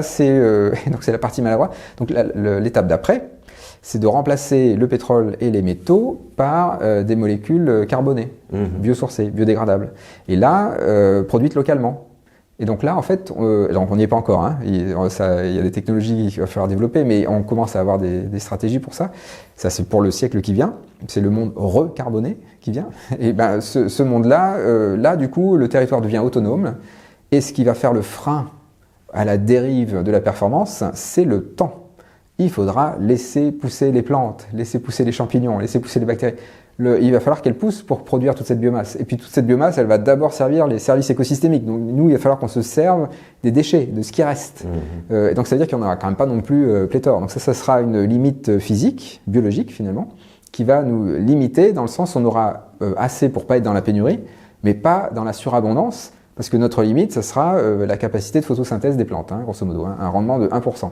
Donc ça veut dire que ça sera ça notre limite physique à notre développement. Et c'est une excellente nouvelle, parce que le jour où on passe à ce mode-là, là c'est vraiment durable, robuste et durable. C'est-à-dire qu'on va pouvoir, c'est soutenable, parce qu'on est ancré dans le territoire, on ne dépend pas d'une mine de lithium distante, on ne dépend pas d'un pétrole fossile qui va s'épuiser, les externalités négatives, vu que c'est biodégradable, ça retourne dans l'écosystème. La technosphère devient entièrement circulaire. Enfin, c'est un monde nettement plus joyeux, hein, quand même. Hein. Mais donc ça, c'est celui-là qu'il faut construire. Hein. C'est ce monde-là qu'il faut construire. Waouh, attends, j'adore. Purée, il y a mon cerveau qui va dans tous les sens. Moi, je kiffe. T'es le premier, je pense, qui trouve la chose très positive. Parce que je crois que tu le vois à travers ton regard de biologiste. Et moi, comme je t'avais dit avant, je t'avais dit, ouais, moi j'ai peur que ça se tape un peu dessus. Parce que nous avons créé ce système de croyance. Et donc moi, j'ai juste peur que des gens croient savent, tout le monde sait qu'il y a des trucs qui sentent mauvais, que ça devient de plus en plus difficile, l'inflation, des gens savent très bien qu'ils vont jamais être propriétaires de leur vie, ils ont déjà oublié ce rêve-là. Donc il y a déjà des rêves qui se désagrègent. Le problème, c'est que j'ai la sensation que, dites-moi si je me trompe, hein, mais que ce soit sur TikTok, que ce soit sur Instagram, que ce soit sur Meta, sur X, que ce soit en télévision, que ce soit dans le cinéma hollywoodien, dans la représentation du monde, on est encore comme en façon de parler, comme en 50, quoi. On est encore comme dans la grande accélération. Et c'est tout à fait normal. Et oui, bien sûr. Mais on a ces sous-cultures, cette nouvelle culture qui est là, tu en fais partie, j'en fais partie. Vous aussi, sans doute, et peut-être des personnes qui viennent d'arriver vont en faire partie. Des Jean-Marc Jancovici, des Aurélien Barraud, tellement d'autres que je pourrais citer. J'ai cité que des hommes, honte à moi, des Grosbois, Aurore Stéphane, des Yamina Saeb, des Valérie Masson, en fait, bref, toutes des personnes qui ont une lecture du monde, ont compris, savent, mais le journal télévisé ne parle pas de votre travail. Un film, une nouvelle série Netflix qui sort, n'aborde ni de près ni de loin votre travail. Non, ça aborde du Mad Max encore. C'est un peu ça le narratif. On est des pionniers, en quelque sorte. Mais moi, quand je vois l'échéance, je me dis, putain, mais les pionniers, on aurait dû être... Alors que, enfin, des pionniers, il y en avait encore avant nous. Meadows, son équipe, Donnella, sont des pionniers aussi. Et encore, René Dumont et tellement d'autres, ou Sicko Malchoid aussi, la lettre de Sicko Malchoid, qui voulait faire changer le cap de l'Europe. Bref, il y avait des pionniers. Et nous en faisons partie aussi. Mais en vérité, les gens vont se réveiller en dernière minute. Alors, moi, là aussi, je serais plus optimiste. Je suis d'accord, hein, dans les médias dominants, qui d'ailleurs appartiennent plutôt aux plus performants, aux ultra performants, donc forcément, c'est la soupe performante qui sort. Mais ça devient de plus en plus ringard. C'est de moins en moins attractif. Qui regarde encore le journal de 20h, hein? Enfin, il y en a encore plein, mais c'est beaucoup moins que dans les années 80. C'est vrai. Dans les années 80, tout le monde regardait le même journal de 20h. Mais aujourd'hui, beaucoup sont sur TikTok, Snapchat, Instagram. Oui, bien sûr. Il y a d'autres narratifs. Bien sûr, il y a d'autres narratifs. Mais quand même, il y a toute une diversité là qui commence à venir. Les marges se multiplient quand même, donc ça se fragmente quand même. Ouais. Donc c'est la partie positive, c'est comme ça qu'on change un système. Nous, on est en croissance. Des choses doivent croître, nous, limite, on est en croissance. On ne s'attendait pas au début. Mais c'est les marges qui contaminent. C'est en fait ces marges qui fragmentent le système, contaminent le système, qui est en train de pourrir de lui-même. On est dans un capitalisme zombie. Hein. En fait, on pense qu'il est toujours vivant, mais il est mort depuis des années. C'est juste qu'on le maintient, là, on fait de l'acharnement thérapeutique sur le capitalisme. Il est mort, ce capitalisme. Même il y a de plus en plus de jeunes qui ont pris des distances avec la propriété. Avoir sa voiture aujourd'hui, c'est surtout une charge, ça coûte très cher. Faut un garage, faut un parking, un contrôle technique.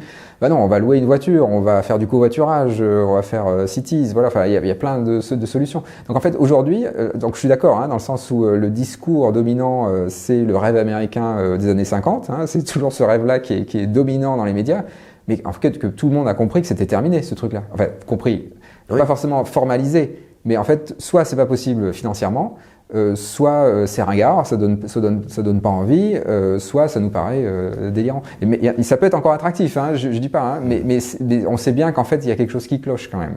Aujourd'hui, ça serait quand même étonnant de penser qu'on peut encore se dire que ça va marcher. Je pense qu'il y a effectivement, comme tu dis, il y a une nouvelle culture qui ringardise ça en disant ouais, bon, ok. À la fois, il y en a une qui est conditionnée, malheureusement. Il faut plusieurs générations, ça se fait pas en claquant des doigts. Il y a des enfants qui sont à fond dans cette voie-là de la profusion et de devoir montrer de l'abondance, même si l'abondance n'est plus là, mais qui ont ce schéma de croissance et qui vont tout faire pour l'atteindre, parce que quand la part du gâteau se réduit, ça veut pas dire que toi tu peux pas profiter de ce gâteau qui se réduit. Mais moi, ce qui me fait peur, c'est pour qu'il y ait vraiment un changement culturel et une compréhension commune, ça doit passer à ce que les gens se rencontrent, et c'est ce qu'on est en train de faire. Je veux dire, toi et moi, c'est pas anodin qu'on soit assis l'un en face de l'autre. C'est pas anodin que vous regardez cette vidéo non plus pour beaucoup, et qu'elle vous a été suggérée aussi.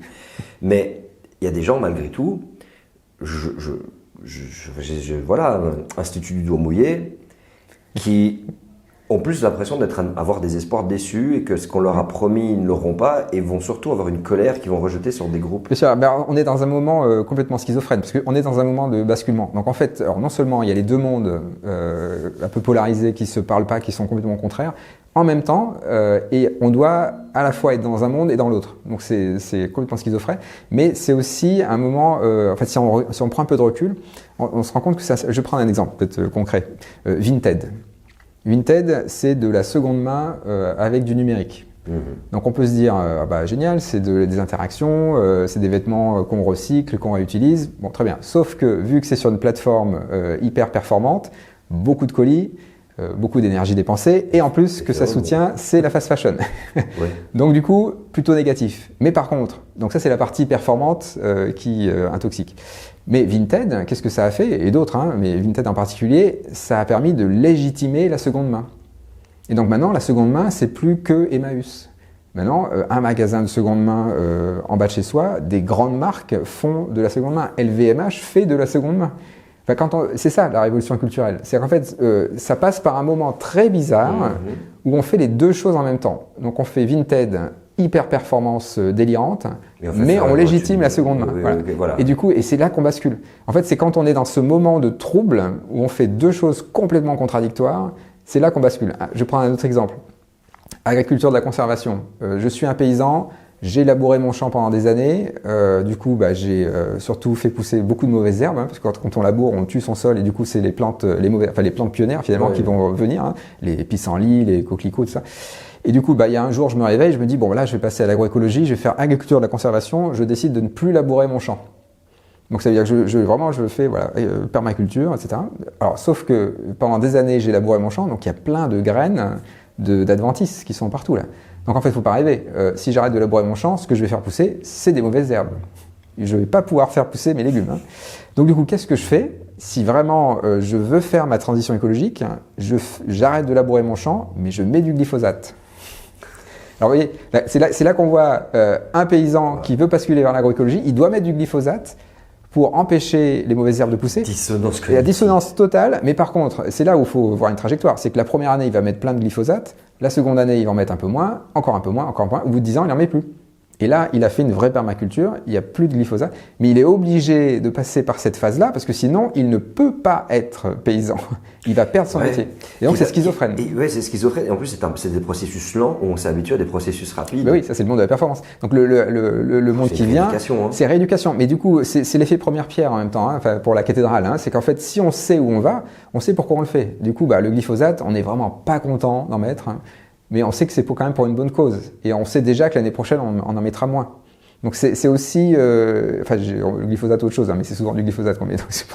Mais c'est juste pour dire, il va falloir être tolérant. C'est ça, en fait. Le monde qui vient, le monde de la robustesse, c'est un monde où, en fait, on accepte d'être en contradiction, on accepte les incohérences.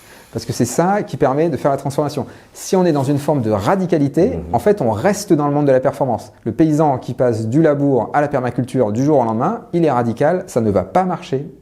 Ça va être fragile, ça va casser. Cette période de transition, je suis pas en train de faire du en même temps, je tiens à le dire. C'est pas la voie du milieu. Non, en fait, c'est deux contraires. En fait, on comprend l'équilibre entre performance et robustesse, et en fait, on fait une bascule. Mais cette bascule, elle se fait comme ça. C'est-à-dire qu'en fait, aujourd'hui, on est à fond dans la performance. Et quand il y a une crise, on se pose la question de la robustesse. Il faut qu'on arrive à un moment où on a réalisé qu'on est dans la polycrise, et donc on fait de la robustesse tout le temps, et de temps en temps, on autorise la performance. Mais c'est sur dérogation. Mais donc, ça demande d'être parfois en contradiction avec soi-même. Ouais. Et donc en contradiction avec le système économique dans lequel on est. Ah bien sûr, bien sûr. Alors la grande question, capitalisme, pas capitalisme? Alors le capitalisme, donc c'est vraiment le capital à tête de bétail, donc il y a vraiment un lien à l'agriculture, de nouveau, toujours pareil, et c'est un lien à propriétaire. Donc en fait, quand on prend de la distance avec la propriété, quand on commence à partager, économie de l'usage, économie du partage, économie de la fonctionnalité. Le studio qu'on a ici, on se le partage avec tellement d'autres youtubeurs, c'est merci l'Académie du Climat. Et ça me convient. Il y a quelques années, dans mon ancienne vie, dans mon ancienne réflexion, j'aurais dit non, je veux un studio personnalisé, je veux que les gens soient dans mon environnement, je veux que mon environnement ce soit pour moi avec mes invités, qu'on identifie bien le milieu. Là, j'en ai plus rien à foutre. Vraiment, demain, je le fais dans la rue, je le fais dans une forêt, je m'en fous, c'est le message qui compte. Exactement.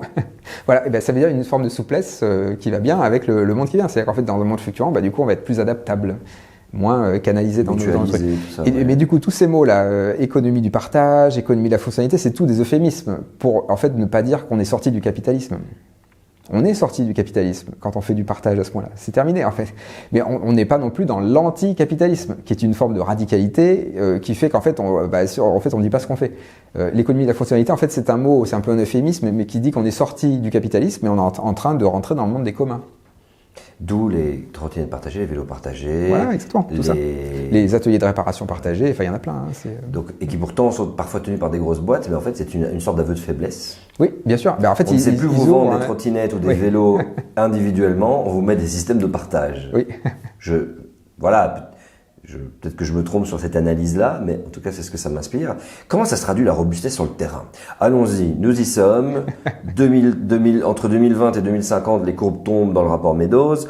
Ça veut dire que baisse de la population, baisse des ressources, nettement.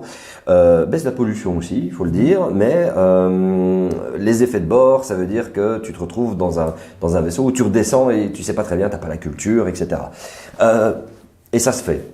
Les films vont sans doute se transformer. Nous sommes une chaîne YouTube, j'espère qu'on va croître. Peut-être qu'on a un site internet, peut-être que YouTube va aussi décider de se transformer, peut-être qu'on va proposer ça autrement. Mais en fait, on fait partie des émergences de cette nouvelle culture. Et peut-être qu'un gros YouTuber un jour nous rejoindra. Et peut-être qu'au moment où cette vidéo sort, c'est déjà un peu plus arrivé. Et ça commence. Ça commence. Major Mouvement, McFly et Carlito, il se passe des choses. Maintenant, on commence tous ensemble à se dire, ok les gars, on se serre les coudes, il y en a qui sont pas contents, non, c'était mieux avant, là, on comprend, ça fait partie du truc. Mais comment est-ce que ça se traduit maintenant de la robustesse et surtout, est-elle pour toi mondiale ou est-elle d'abord locale? Je veux dire par là, est-ce que les pays qui ont le plus, même si on est mondialisé, et que l'un dépend il y a des interdépendances de malades, Mais est-ce que les pays qui ont le plus de stock encore de ressources sont celles qui vont être le moins robustes, le moins rapidement robustes? Alors c'est à la fois local et global. Hein. C'est qu'en fait ça va être local. Au départ, la robustesse elle est toujours territoriale. On peut pas faire de la robustesse si on ne prend pas soin de son territoire, à la fois humain, non humain, la biodiversité locale, etc. Donc c'est forcément local. Mais on est dans un moment où tout se synchronise. C'est la synchronie des crises et la diachronie des perceptions. Hein. C'est un peu ce qu'on dit, c'est qu'en fait tout, le confinement, voilà, un virus, tout le monde est confiné la même année. C'est ça, hein, le monde dans lequel on est. Hein. Donc maintenant, tout est global immédiatement. C'est synchronie, c'est l'ère de la simultanéité. Donc en fait, le basculement, on va tous le vivre en même temps. Et donc c'est là où d'ailleurs le rapport au Club de Rome est visionnaire, parce que non seulement, vu qu'il moyenne tout, en fait, c'est peut-être un coup de chance, mais finalement c'est vraiment ce qui va se passer, parce que ça va être synchrone. On va tous basculer en même temps. La population mondiale va baisser. Là, la Chine, ça baisse déjà depuis quelques années. Ça a commencé. En 2030, ça sera l'Inde. En 2040, ce sera quelques pays africains qui vont baisser, mais ça a commencé à. Ça baisse. Depuis 3 ans, ça baisse. Hein. Donc ça y est, hein, pour la Chine en tout cas. Donc en fait, en 2050, on est sûr que la population mondiale va baisser chaque jour. Hein. Enfin, chaque année, pas chaque jour, mais chaque année, ça va baisser. Donc en fait, on est dans ce moment-là. Donc ça va être synchrone au niveau global. Et donc ça veut dire que il va y avoir une articulation. Enfin, c'est comme ça que je le vois. Hein. Au niveau territorial, les fluctuations seront très fortes, donc les territoires vont devoir se prendre en main. Il va falloir avoir de l'autonomie locale, territoriale, et beaucoup d'interactions avec les autres territoires. Et donc en fait, l'autonomie locale va contaminer les autres territoires. Et donc dans un mouvement global, ça va aller très très vite. Et d'ailleurs, en fait, on peut déjà considérer qu'en fait, on est déjà dans ce moment de contamination. L'agroécologie, ça a démarré en Amérique du Sud. C'est Altieri qui a fait le premier texte vraiment un peu fondateur début des années 80.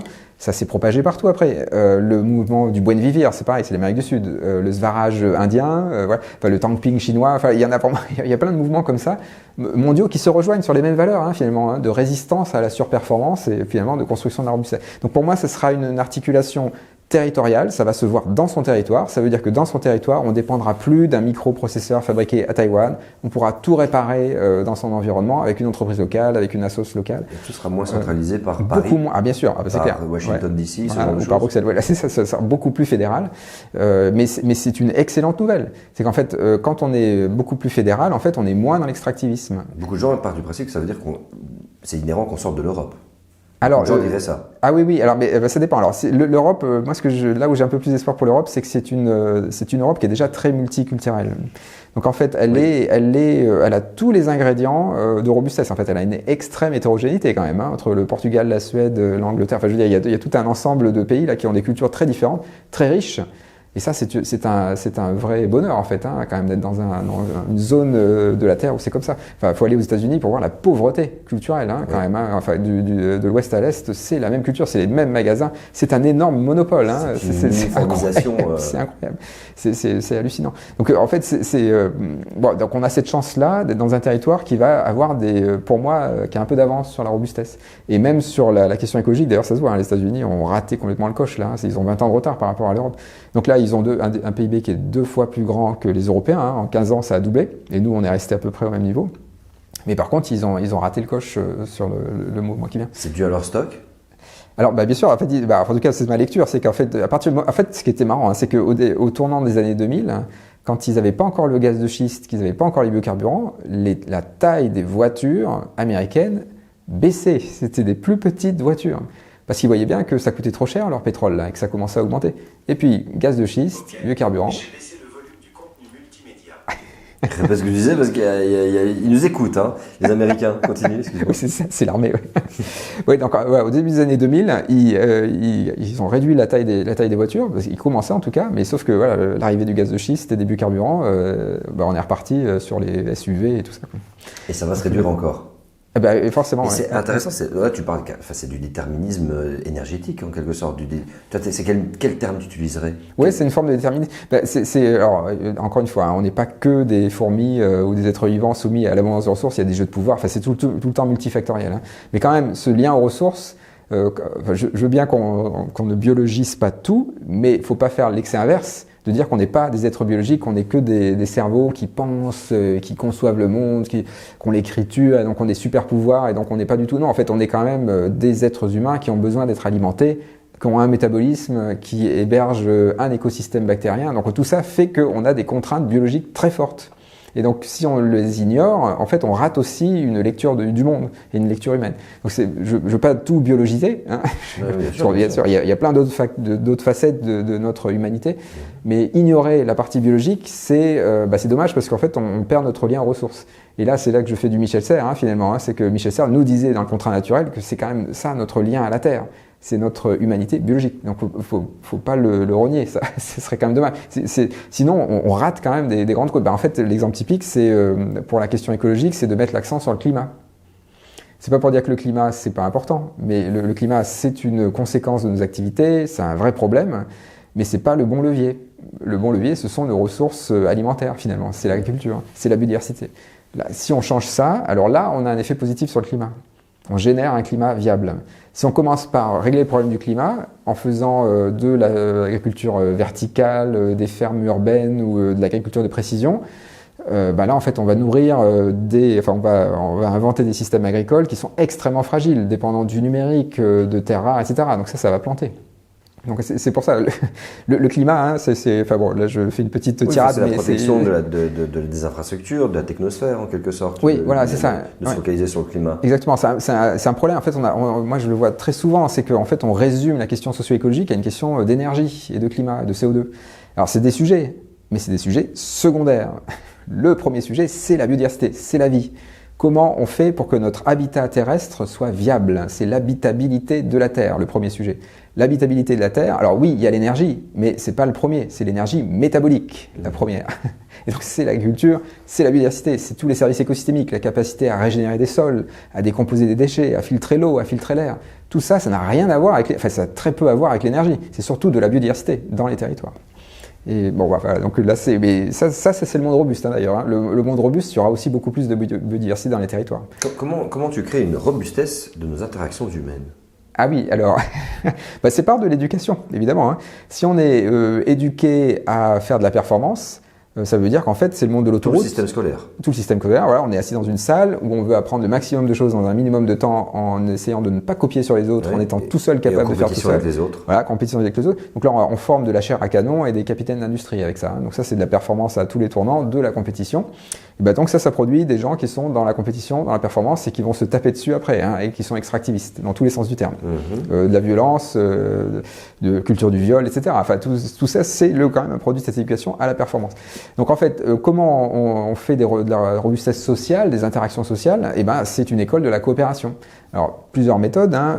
École du dehors, on passe du temps dehors quand on a un enfant. Ça veut dire qu'on est soumis à des fluctuations, à la pluie, à l'abeille qui passe, la branche qui tombe, et du coup on est bien obligé de gérer ces fluctuations, de faire attention aux autres, on est obligé de coopérer, déplacer des objets pour pouvoir s'installer comme il faut, etc., à plusieurs. Donc on apprend à coopérer. Et puis l'autre chose, c'est l'école de la coopération où les profs ne viennent pas avec des réponses, mais ils viennent avec des questions. Donc ils posent des questions, et ce sont les enfants, les élèves, qui doivent trouver les réponses entre eux. Et donc du coup, ils doivent s'affronter, positivement, hein, c'est confronter leurs idées. Moi j'ai trouvé ça, toi t'as trouvé ça, c'est le contraire, comment on fait pour savoir ce qui est vrai? Donc du coup, il faut peut-être demander une troisième personne, trouver conseil, sortir de l'école, en parler au boulanger du coin, etc. Et là, on apprend à coopérer, à résoudre des conflits. Donc du coup, on n'a pas tout appris. Hein. Il y a des grosses lacunes dans ces écoles-là, hein, évidemment, hein, parce que ça prend beaucoup plus de temps, c'est moins performant. Mais par contre, c'est des savoirs qu'on a acquis soi-même, c'est de la pédagogie active, robustesse des savoirs, hein, ça reste pour la vie. Et en plus, on a appris à apprendre. Donc on fait des citoyens, des gens qui se font pas avoir avec les fake news parce qu'ils sont capables de coopérer. Donc esprit critique. Esprit critique, exactement. Donc c'est ça la robustesse sociale. Donc c'est une question d'éducation, hein, au premier degré. Et justement, l'école, tu sais, moi je fais toujours un parallèle un peu entre l'école et la révolution industrielle. Pour moi, c'est la même chose. Les usines, l'école, 50 minutes, ça fait dring, hop, on change de classe ou le professeur change. C'était la même chose dans les usines, tu faisais ça pendant 50 minutes et puis après tu fais ça pendant 50 minutes. Et donc l'école sous sa forme actuelle est le pur produit de l'héritage de la révolution industrielle. Mais donc comme aujourd'hui nous avons toujours une école qui répond à des besoins industriels et tout est extrêmement similaire, de la performance, c'est la même chose quoi. Je me dis mais ça veut dire que l'école c'est inévitable qu'elle fasse une révolution. C'est en cours parce que je vois bien ce que les jeunes apprennent aujourd'hui à l'école, mes enfants, ça n'a rien à voir avec ce que j'apprenais moi. Voilà. Et c'est en train de se faire. Ouais. Il y a la façon avec laquelle ils donnent cours, c'est plus tout le monde devant le professeur et le professeur est le sachant et non, là ça se mélange. Ma fille de temps en temps elle va à l'extérieur, elle va un peu se promener, hop, elle revient.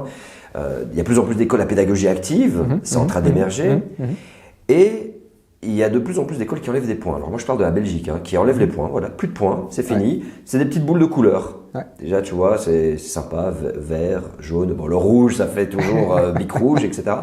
Et on sent bien que ça développe plus la coopération, ils apprennent à coopérer. C'est incroyable, c'est comme s'il y avait en fait parce que ça résonne beaucoup, ça fait très résonance à ce que tu avais dit, qu'il y a une forme d'intelligence collective qui nous amène naturellement en fait à répondre à la réalité de notre environnement. Exactement. Mais je trouve encore très lent. Oui, c'est avec un peu de retard. Hein. Voilà. C'est normal parce que ceux qui sont dans l'éducation, enfin le ministère de l'Éducation, c'est des gens qui ont réussi dans l'ancien système. Donc ils sont pas aux marges. Ils sont au cœur du système, donc ils ne voient pas que le monde a changé. Bon, maintenant là que les élèves démissionnent, font des pressions, etc. Enfin, ça commence à se voir, des décrochages. Donc du coup, c'est pour ça que maintenant ça change. Donc il a fallu un peu plus de temps que si on avait au ministère des gens qui ont raté leur cursus scolaire. Là, on aurait accéléré beaucoup plus la transformation. Moi, je rencontre plein d'entrepreneurs qui sont autodidactes, qui ont toujours raté à l'école. Par contre, c'est des entrepreneurs nés, qui sont vraiment, qui sont très affûtés, qui ont des super pensées philosophiques, enfin, qui ont vraiment une vision du monde très intéressante. Ces gens-là, on les a jamais écoutés. Ben voilà, mais en fait, si on mettait des personnes comme ça, en tout cas, si on les consultait pour réinventer l'école, on irait beaucoup plus vite parce que là, en fait, c'est l'école qu'on a inventée, on va dire, il y a un siècle, c'était une école pour à la fois une élite ou pour faire de la chair à canon ou de la chair à industrie, quoi. Voilà. C'est plus du tout au courant. Mais comme tu dis, c'est en train de finalement de changer, donc il faut aussi rendre grâce. C'est en train de se passer. Le travail en équipe, la pédagogie active, c'est en train d'arriver. Donc j'adore parce que tu es très positif, tu es optimiste et tu m'amènes à voir le bon côté de la chose parce que oui, ça se transforme. Et peut-être qu'à un moment donné, effectivement, l'école, j'espère, dans 20, 30, 40, 50 ans, pas trop tard, n'aura plus du tout la même forme que celle qu'elle a aujourd'hui. Et je le vois aussi parce que j'étais pendant une bonne dizaine d'années avec mon ancien métier, j'allais beaucoup dans les écoles et j'ai vu de plus en plus émerger de la débétonisation des cours de récré pour faire des espaces verts où les jeunes, avant cours de récré, c'était du foot, de la performance, on prend la place, désolé les filles, c'est à nous ça. Même symptômes, et qui là maintenant finalement en fait commence tout doucement à mettre les mains dans la terre. Mais justement, donc ça veut dire que des symptômes sont apparus, décrochage scolaire, on se sent pas bien à l'école, des enfants malheureusement, peut-être qu'il y en a qui nous regardent, qui ont vécu ça aussi, une boule au ventre, une peur de l'école tellement il y a une forme d'inadéquation, de dissonance avec notre quotidien. Comment ça se traduit la robustesse dans les ménages, à la maison? Moi, quand j'ai entendu parler de toi la première fois, je salue Arnaud Ruyssen d'ailleurs, journaliste belge, qui m'a dit va voir son concept de la robustesse et tout. Moi, le premier truc que je me suis dit, c'est une machine à laver qui dure 50 ans. Oui.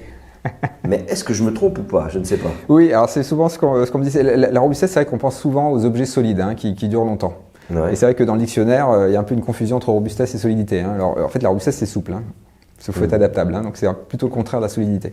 Mais en effet, alors la robustesse, ça peut être des objets robustes, le low-tech, le tout réparable, c'est des objets robustes, mais la robustesse, le plus intéressant, c'est la robustesse sociale, la robustesse des interactions. Et donc ça veut dire qu'on passe des smart cities aux smart citizens. C'est un peu ça, c'est qu'en fait, on fait des citoyens qui sont capables, ça c'est une phrase de Victor Petit, que je cite mes sources, mais qui sont en fait capables, dans leur territoire, de gérer des fluctuations. Finalement, Donc en fait, les objets réparables, ce n'est qu'une manifestation de tas d'interactions coopératives, de savoir résoudre des conflits, de savoir parler à des personnes qui ont d'autres cultures, d'autres traditions. Tout ça, c'est la richesse des interactions. On apprend beaucoup plus, évidemment, quand on est capable de faire ça. On ne s'enferme plus dans des bulles d'autoconviction. Donc on ne tombe pas dans le piège de la dérive sectaire. Donc tout ça, c'est un monde très joyeux, en fait, le monde de la robustesse. Et donc dans un ménage, c'est les désaccords féconds de Patrick Vivray, typiquement. Si on a un désaccord, faut revenir aux définitions. De quoi on parle? C'est quoi, quand tu dis tel mot, définis-moi ce mot-là. Parce que très souvent, il y a beaucoup de conflits. En fait, on parle de la même chose avec deux mots différents et on fait un conflit alors qu'en fait on est d'accord. Les vies de couple. Voilà. Ouais. Non mais ça c'est un grand classique. Donc alors du coup, faut s'arrêter et se dire, on va définir les termes. Qu'est-ce que tu veux dire? Et en fait, on se rend compte qu'on a deux définitions différentes et en fait, on explicite les différences et en fait, on va se mettre d'accord avec deux mots différents, mais on est d'accord sur le sens. Après, il y a des fois où on n'est vraiment pas d'accord sur la fonction, le mécanisme. Enfin voilà, c'est donc les définitions. On est Je parle même de beaucoup de polarisation politique là. Hein. Oui, exactement. Voilà, ça c'est de la polarisation. Mais du coup, si on fait des désaccords féconds, ça veut dire qu'on va expliciter notre désaccord. Et donc, ça veut dire que chacun, à la fin, on va peut-être pas être convaincu par l'autre, hein, et c'est très souvent ce qui se passe, d'ailleurs, on va pas être convaincu par l'autre. Mais on va repartir de la discussion en ayant en tête ce que nous a expliqué l'autre. Et donc, on a nos convictions, mais on a un plan B qui est explicité. On n'est pas d'accord avec ce plan B, mais on sait qu'il existe, et on sait pourquoi il existe. Et on comprend sa logique. C'est juste qu'on n'est pas d'accord pour l'appliquer, mais on comprend que c'est une logique externe. Le moment où le monde change, eh ben, cette case-là, où on a un plan B avec sa logique, ça va être très utile. Parce que du coup, on peut l'utiliser. Et puis du coup, on peut se raccrocher en disant, bah oui, en fait, tu avais raison. Ou en tout cas, maintenant, tu as raison. Ou tu avais raison avant l'heure. ou là, maintenant, toi, c'est moi qui avais raison. En fait. Voilà, enfin, si on veut vraiment juste avoir raison. Mais c'est plus intéressant, c'est d'avoir accès à une multiplicité de logique, de raisonnement, d'explicitation. Dans un monde fluctuant, on va avoir besoin de personnes qui sont capables de ne pas rester campées sur un modèle. Parce que forcément, le monde va changer et ils vont forcément se planter. Parce que dans un monde qui change, il faut changer de logique. Donc si on reste sur la même logique, on est sûr de se planter. Il faut être adaptable, il faut être capable de changer d'objectif, de ne pas savoir où on va. Voilà. Et donc voilà, la méthode des accords féconds, c'est l'exemple typique qui va bien pour le ménage, mais évidemment ça va beaucoup plus loin, la politique, les organisations, etc. Où en fait on explicite ces désaccords.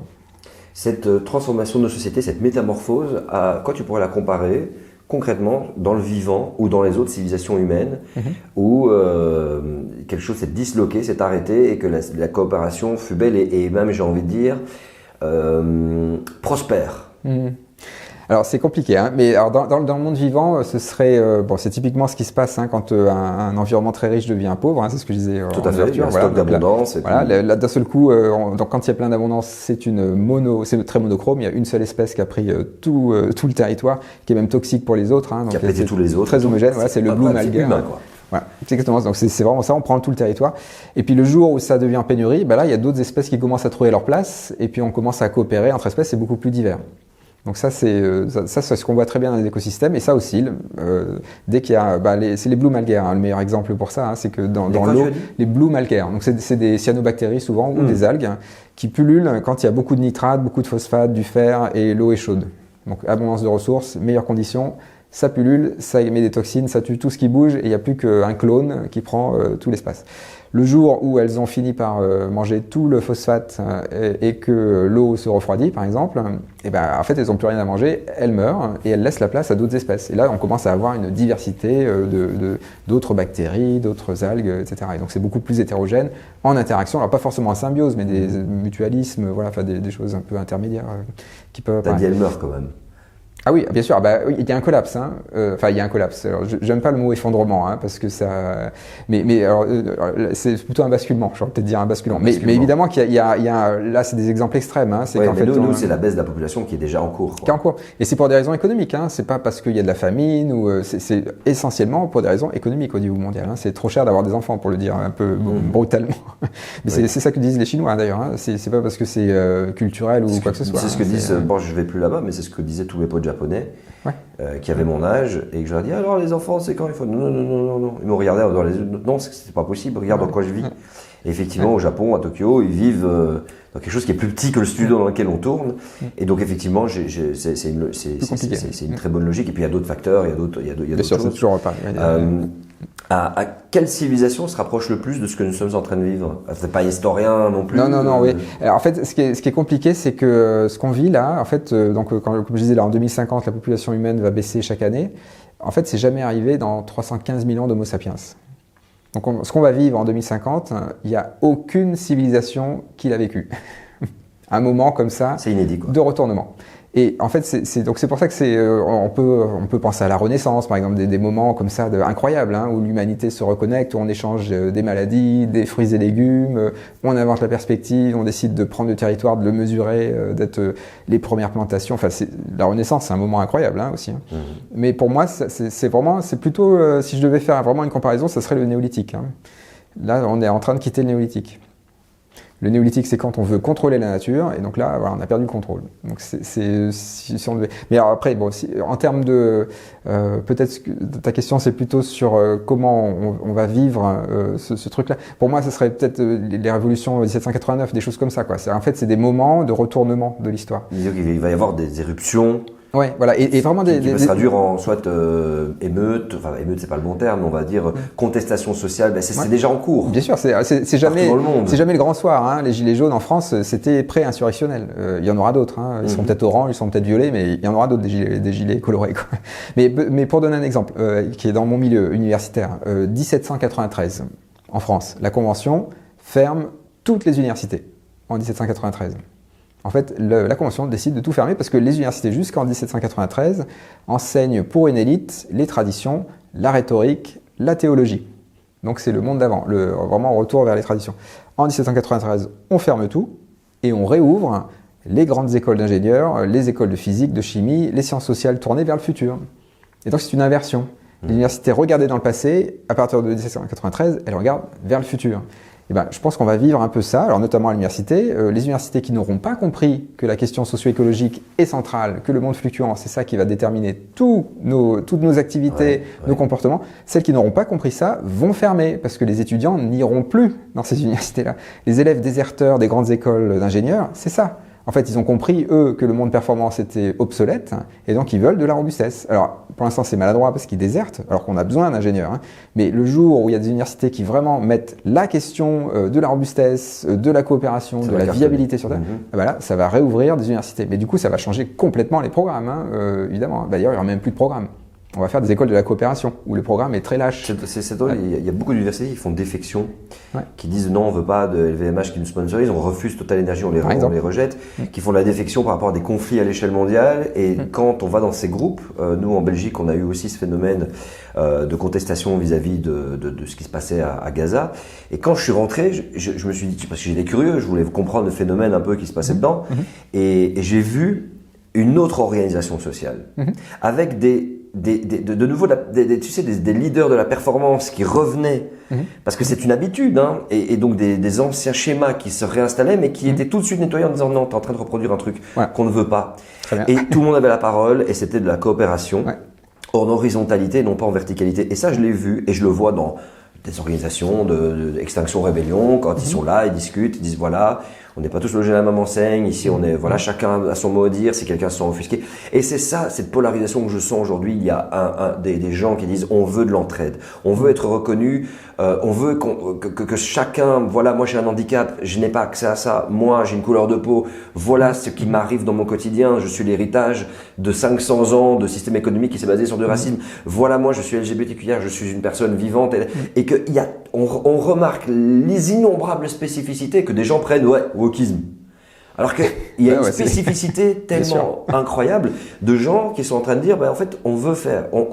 J'ai l'impression, ça résonne beaucoup avec ce que tu dis, qui sont plus dans la performance et qui sont dans l'entraide. Mais tu as l'ancien monde qui, pour l'instant, s'y refuse et qui dispose encore, très honnêtement, de l'énergie, de la puissance, et qui parfois envoie les CRS, envoie les armes, et à la mécanique médiatique pour dire ce sont les ennemis, ce sont les ci, ce sont les ça. Mais toi, je te sens vraiment effectivement très... Chaque fois, en fait, c'est de plus en plus ringard. C'est-à-dire qu'en fait, la première fois, ça marche.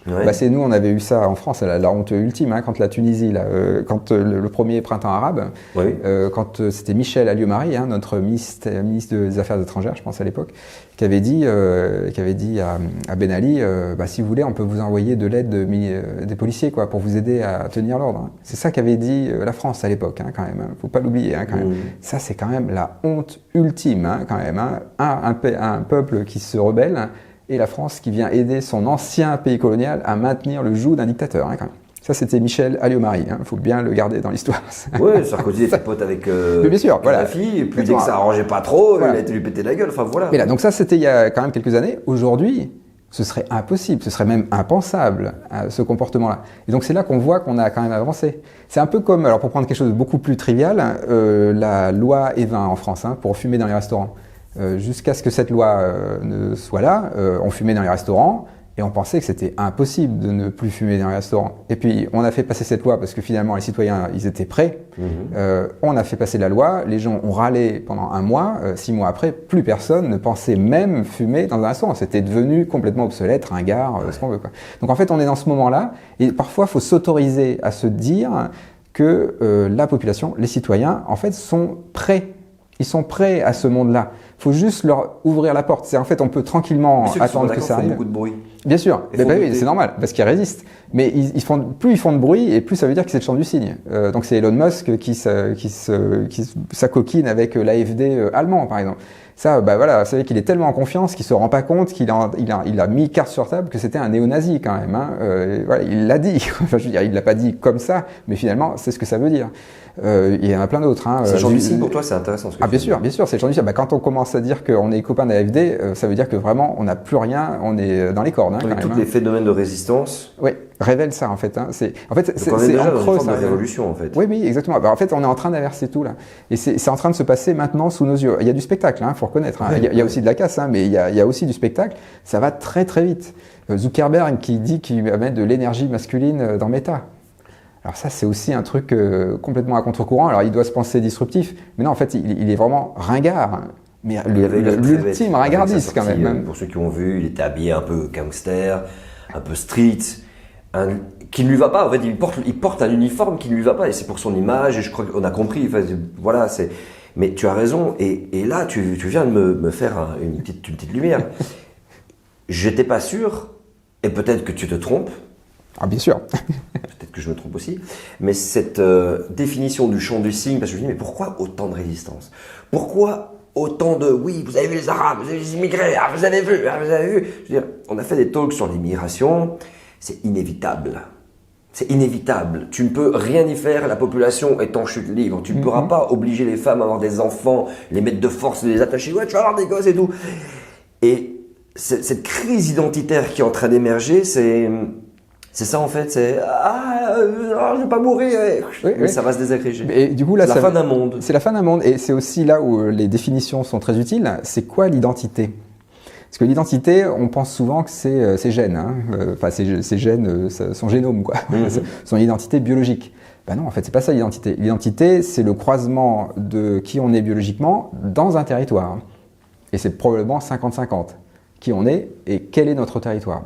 Et en fait, c'est ça qui s'hybride. Donc en fait, à partir du moment où on passe, d'ailleurs, toutes les personnes qui nous regardent, là, qui ont été expatriées pendant un temps, si on passe 1 an à Singapour, on travaille 2 ans en Thaïlande, j'en sais rien, on travaille ailleurs, dans un autre pays, en Belgique, en fait, on change son identité. Totalement. Parce qu'en fait, on regarde son pays différemment et on apprend des choses, en fait, on change. C'est un voyage initiatique.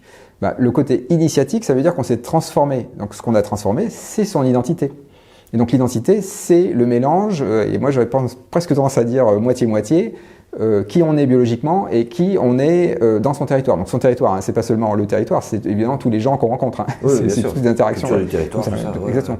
Et du coup, l'immigration dans ce cas, ou l'émigration dans ce cas-là, on se calme là, du coup, parce que l'identité, si c'est ça, évidemment que tout le monde bouge et qu'on change d'identité quand on change de territoire. C'est plus du tout, parce que réduire l'identité à son sang, ça c'est la politique nazie, qui était des fanatiques du sang. Ils étaient sur les fluides, etc. Et donc ils avaient réduit l'identité à un tout petit truc. Toujours pareil, c'est de la performance, on aurait des pensées réductionnistes. Dans le monde systémique des interactions, on a compris que l'identité c'était beaucoup plus large que ça. Et donc c'est beaucoup plus pluriel, plus intéressant, c'est plus riche, c'est plus intéressant. Il n'y a vraiment pas grand-chose à regretter du monde de la performance. C'est ce que je matraque à surtout les jeunes que je rencontre, parce que il y a quand même un sujet sur l'éco-anxiété. On est quand même dans une crise de dépression majeure. 3 jours sur 4 sont de l'ANSET, oui. Voilà, donc en fait il faut leur dire, moi il me semble, et là je l'assume complètement, il faut avoir un discours de vérité, le monde va tanguer, va fluctuer, va être turbulent, ça c'est la donnée scientifique, il faut endosser le fait scientifique, mais il faut en faire quelque chose. ce monde fluctuant appelle la robustesse, maintenir le système stable malgré les fluctuations, et ben c'est le monde de la coopération, le monde des interactions. Donc c'est un monde très joyeux. Donc ces fluctuations, ça fait peur quand on est resté dans le dogme de la performance. Parce que le risque fait peur quand on a tout optimisé. Parce que le moins de grains de sable, ça fait peur. Dans un monde où on est dans la robustesse, donc ça veut dire qu'il n'y a pas de grains de sable, parce que de toute façon on a plein de plans A, de plans B, de plans C, de plans D, il y a beaucoup de marge de manœuvre, donc on a réenchanté le risque. Et donc le monde fluctuant, eh ben, en fait c'est une opportunité, chaque fois que ça change, pour se dire, bah tiens, le projet qui marchait pas là, je vais le ressortir parce que maintenant il devient pertinent. C'est quand même plus sympa. Un conseil à toutes les personnes qui nous regardent sur la robustesse, Olivier, un petit chant du cygne de cette vidéo. Un petit chant du cygne de cette vidéo. Alors sur l'éco-anxiété, ça peut être un point, mais c'est un petit peu négatif. Moi, ce que j'aurais envie de dire, c'est peut-être sur je vais revenir sur la culture en fait, sur les artistes notamment. Parce que les artistes, c'est un peu les grands oubliés du monde de la performance, un peu paradoxalement, parce que le mot performance c'est polysémique évidemment, mais dans le monde de la performance, les artistes c'est un peu ceux qui illustrent, qui sont un peu à côté, et puis nous, qui ne sont pas des artistes, on fait vraiment tourner les machines, etc. Bon, dans le monde de la robustesse, on passe beaucoup plus de temps sur les questions. On questionne les questions, il y a des débats, il y a des discussions, et donc il y a besoin d'accepter et de stimuler le trouble. Mais c'est du trouble positif, c'est du trouble questionnant, où on se pose des questions. Qui fait ça, en fait, de mettre du trouble sur la table, de toucher les gens? Ce sont les artistes, c'est un peu leur métier, si je peux le dire, c'est pas les seuls, mais disons, les artistes ils ont une vraie compétence sur ce sujet-là, c'est des fabricants de questions. Et donc en fait, l'art, les artistes, c'est d'un seul coup, on se rend compte que la culture, c'est la somme des arts et de la politique. Et donc, dans le monde de la performance, la politique, c'était que d'efficacité. Et donc, évidemment, qu'il n'y avait pas d'artistes. Dans le monde de la robustesse, la culture, c'est politique et art. Et donc, c'est une culture du questionnement, mais dans le bon sens du terme. On se questionne pour inventer des nouveaux chemins, pour se laisser toucher et pour découvrir d'autres mondes. Donc, c'est vraiment, c'est un monde joyeux. Olivier, merci pour cette incroyable conversation. Merci, Vince. J'ai passé un moment merveilleux. Je voudrais faire une partie 2, une partie 3, une partie 4. Tellement on peut creuser énormément de choses. J'espère que vous avez été robuste et que vous avez regardé jusqu'à la fin. Si vous avez regardé jusqu'à la fin, je veux un mot-clé en commentaire, s'il vous plaît, chers amis. Écrivez « Je suis robuste, j'ai tenu jusqu'à la fin ». Voilà, ça me permettra de reconnaître les vraies personnes qui restent jusqu'à la fin des vidéos sur YouTube ou des podcasts pour ceux qui nous écoutent sur Spotify. J'espère que vous avez passé un bon moment. Merci à vous d'avoir regardé cette vidéo jusqu'au bout. Si on a Olivier Amand aujourd'hui, c'est parce que l'Académie du Climat nous a accueillis. C'est parce que vous nous aidez sur Tipeee aussi à être robuste et à ne pas retourner chercher un bullshit job et à pouvoir essayer de communiquer un maximum autour des limites planétaires, des limites de ressources et des limites humaines et de cet avènement éventuellement de la robustesse. Moi j'appelle ça la dernière révolution. Pour ma part, je sais pas, je me suis dit on est face à un moment où il va y avoir une révolution. Alors il y en aura d'autres après sans doute, mais en tout cas c'est peut-être la plus importante de toute l'histoire de notre espèce. Qui sait, c'est très anthropocentré ce que je dis là encore une fois, mais c'est pas grave. Olivier, du fond du cœur, merci. Merci. Merci à toi. Il va revenir sur la chaîne, soyez-en sûrs. Likez, commentez, abonnez-vous sur Limite et à bientôt.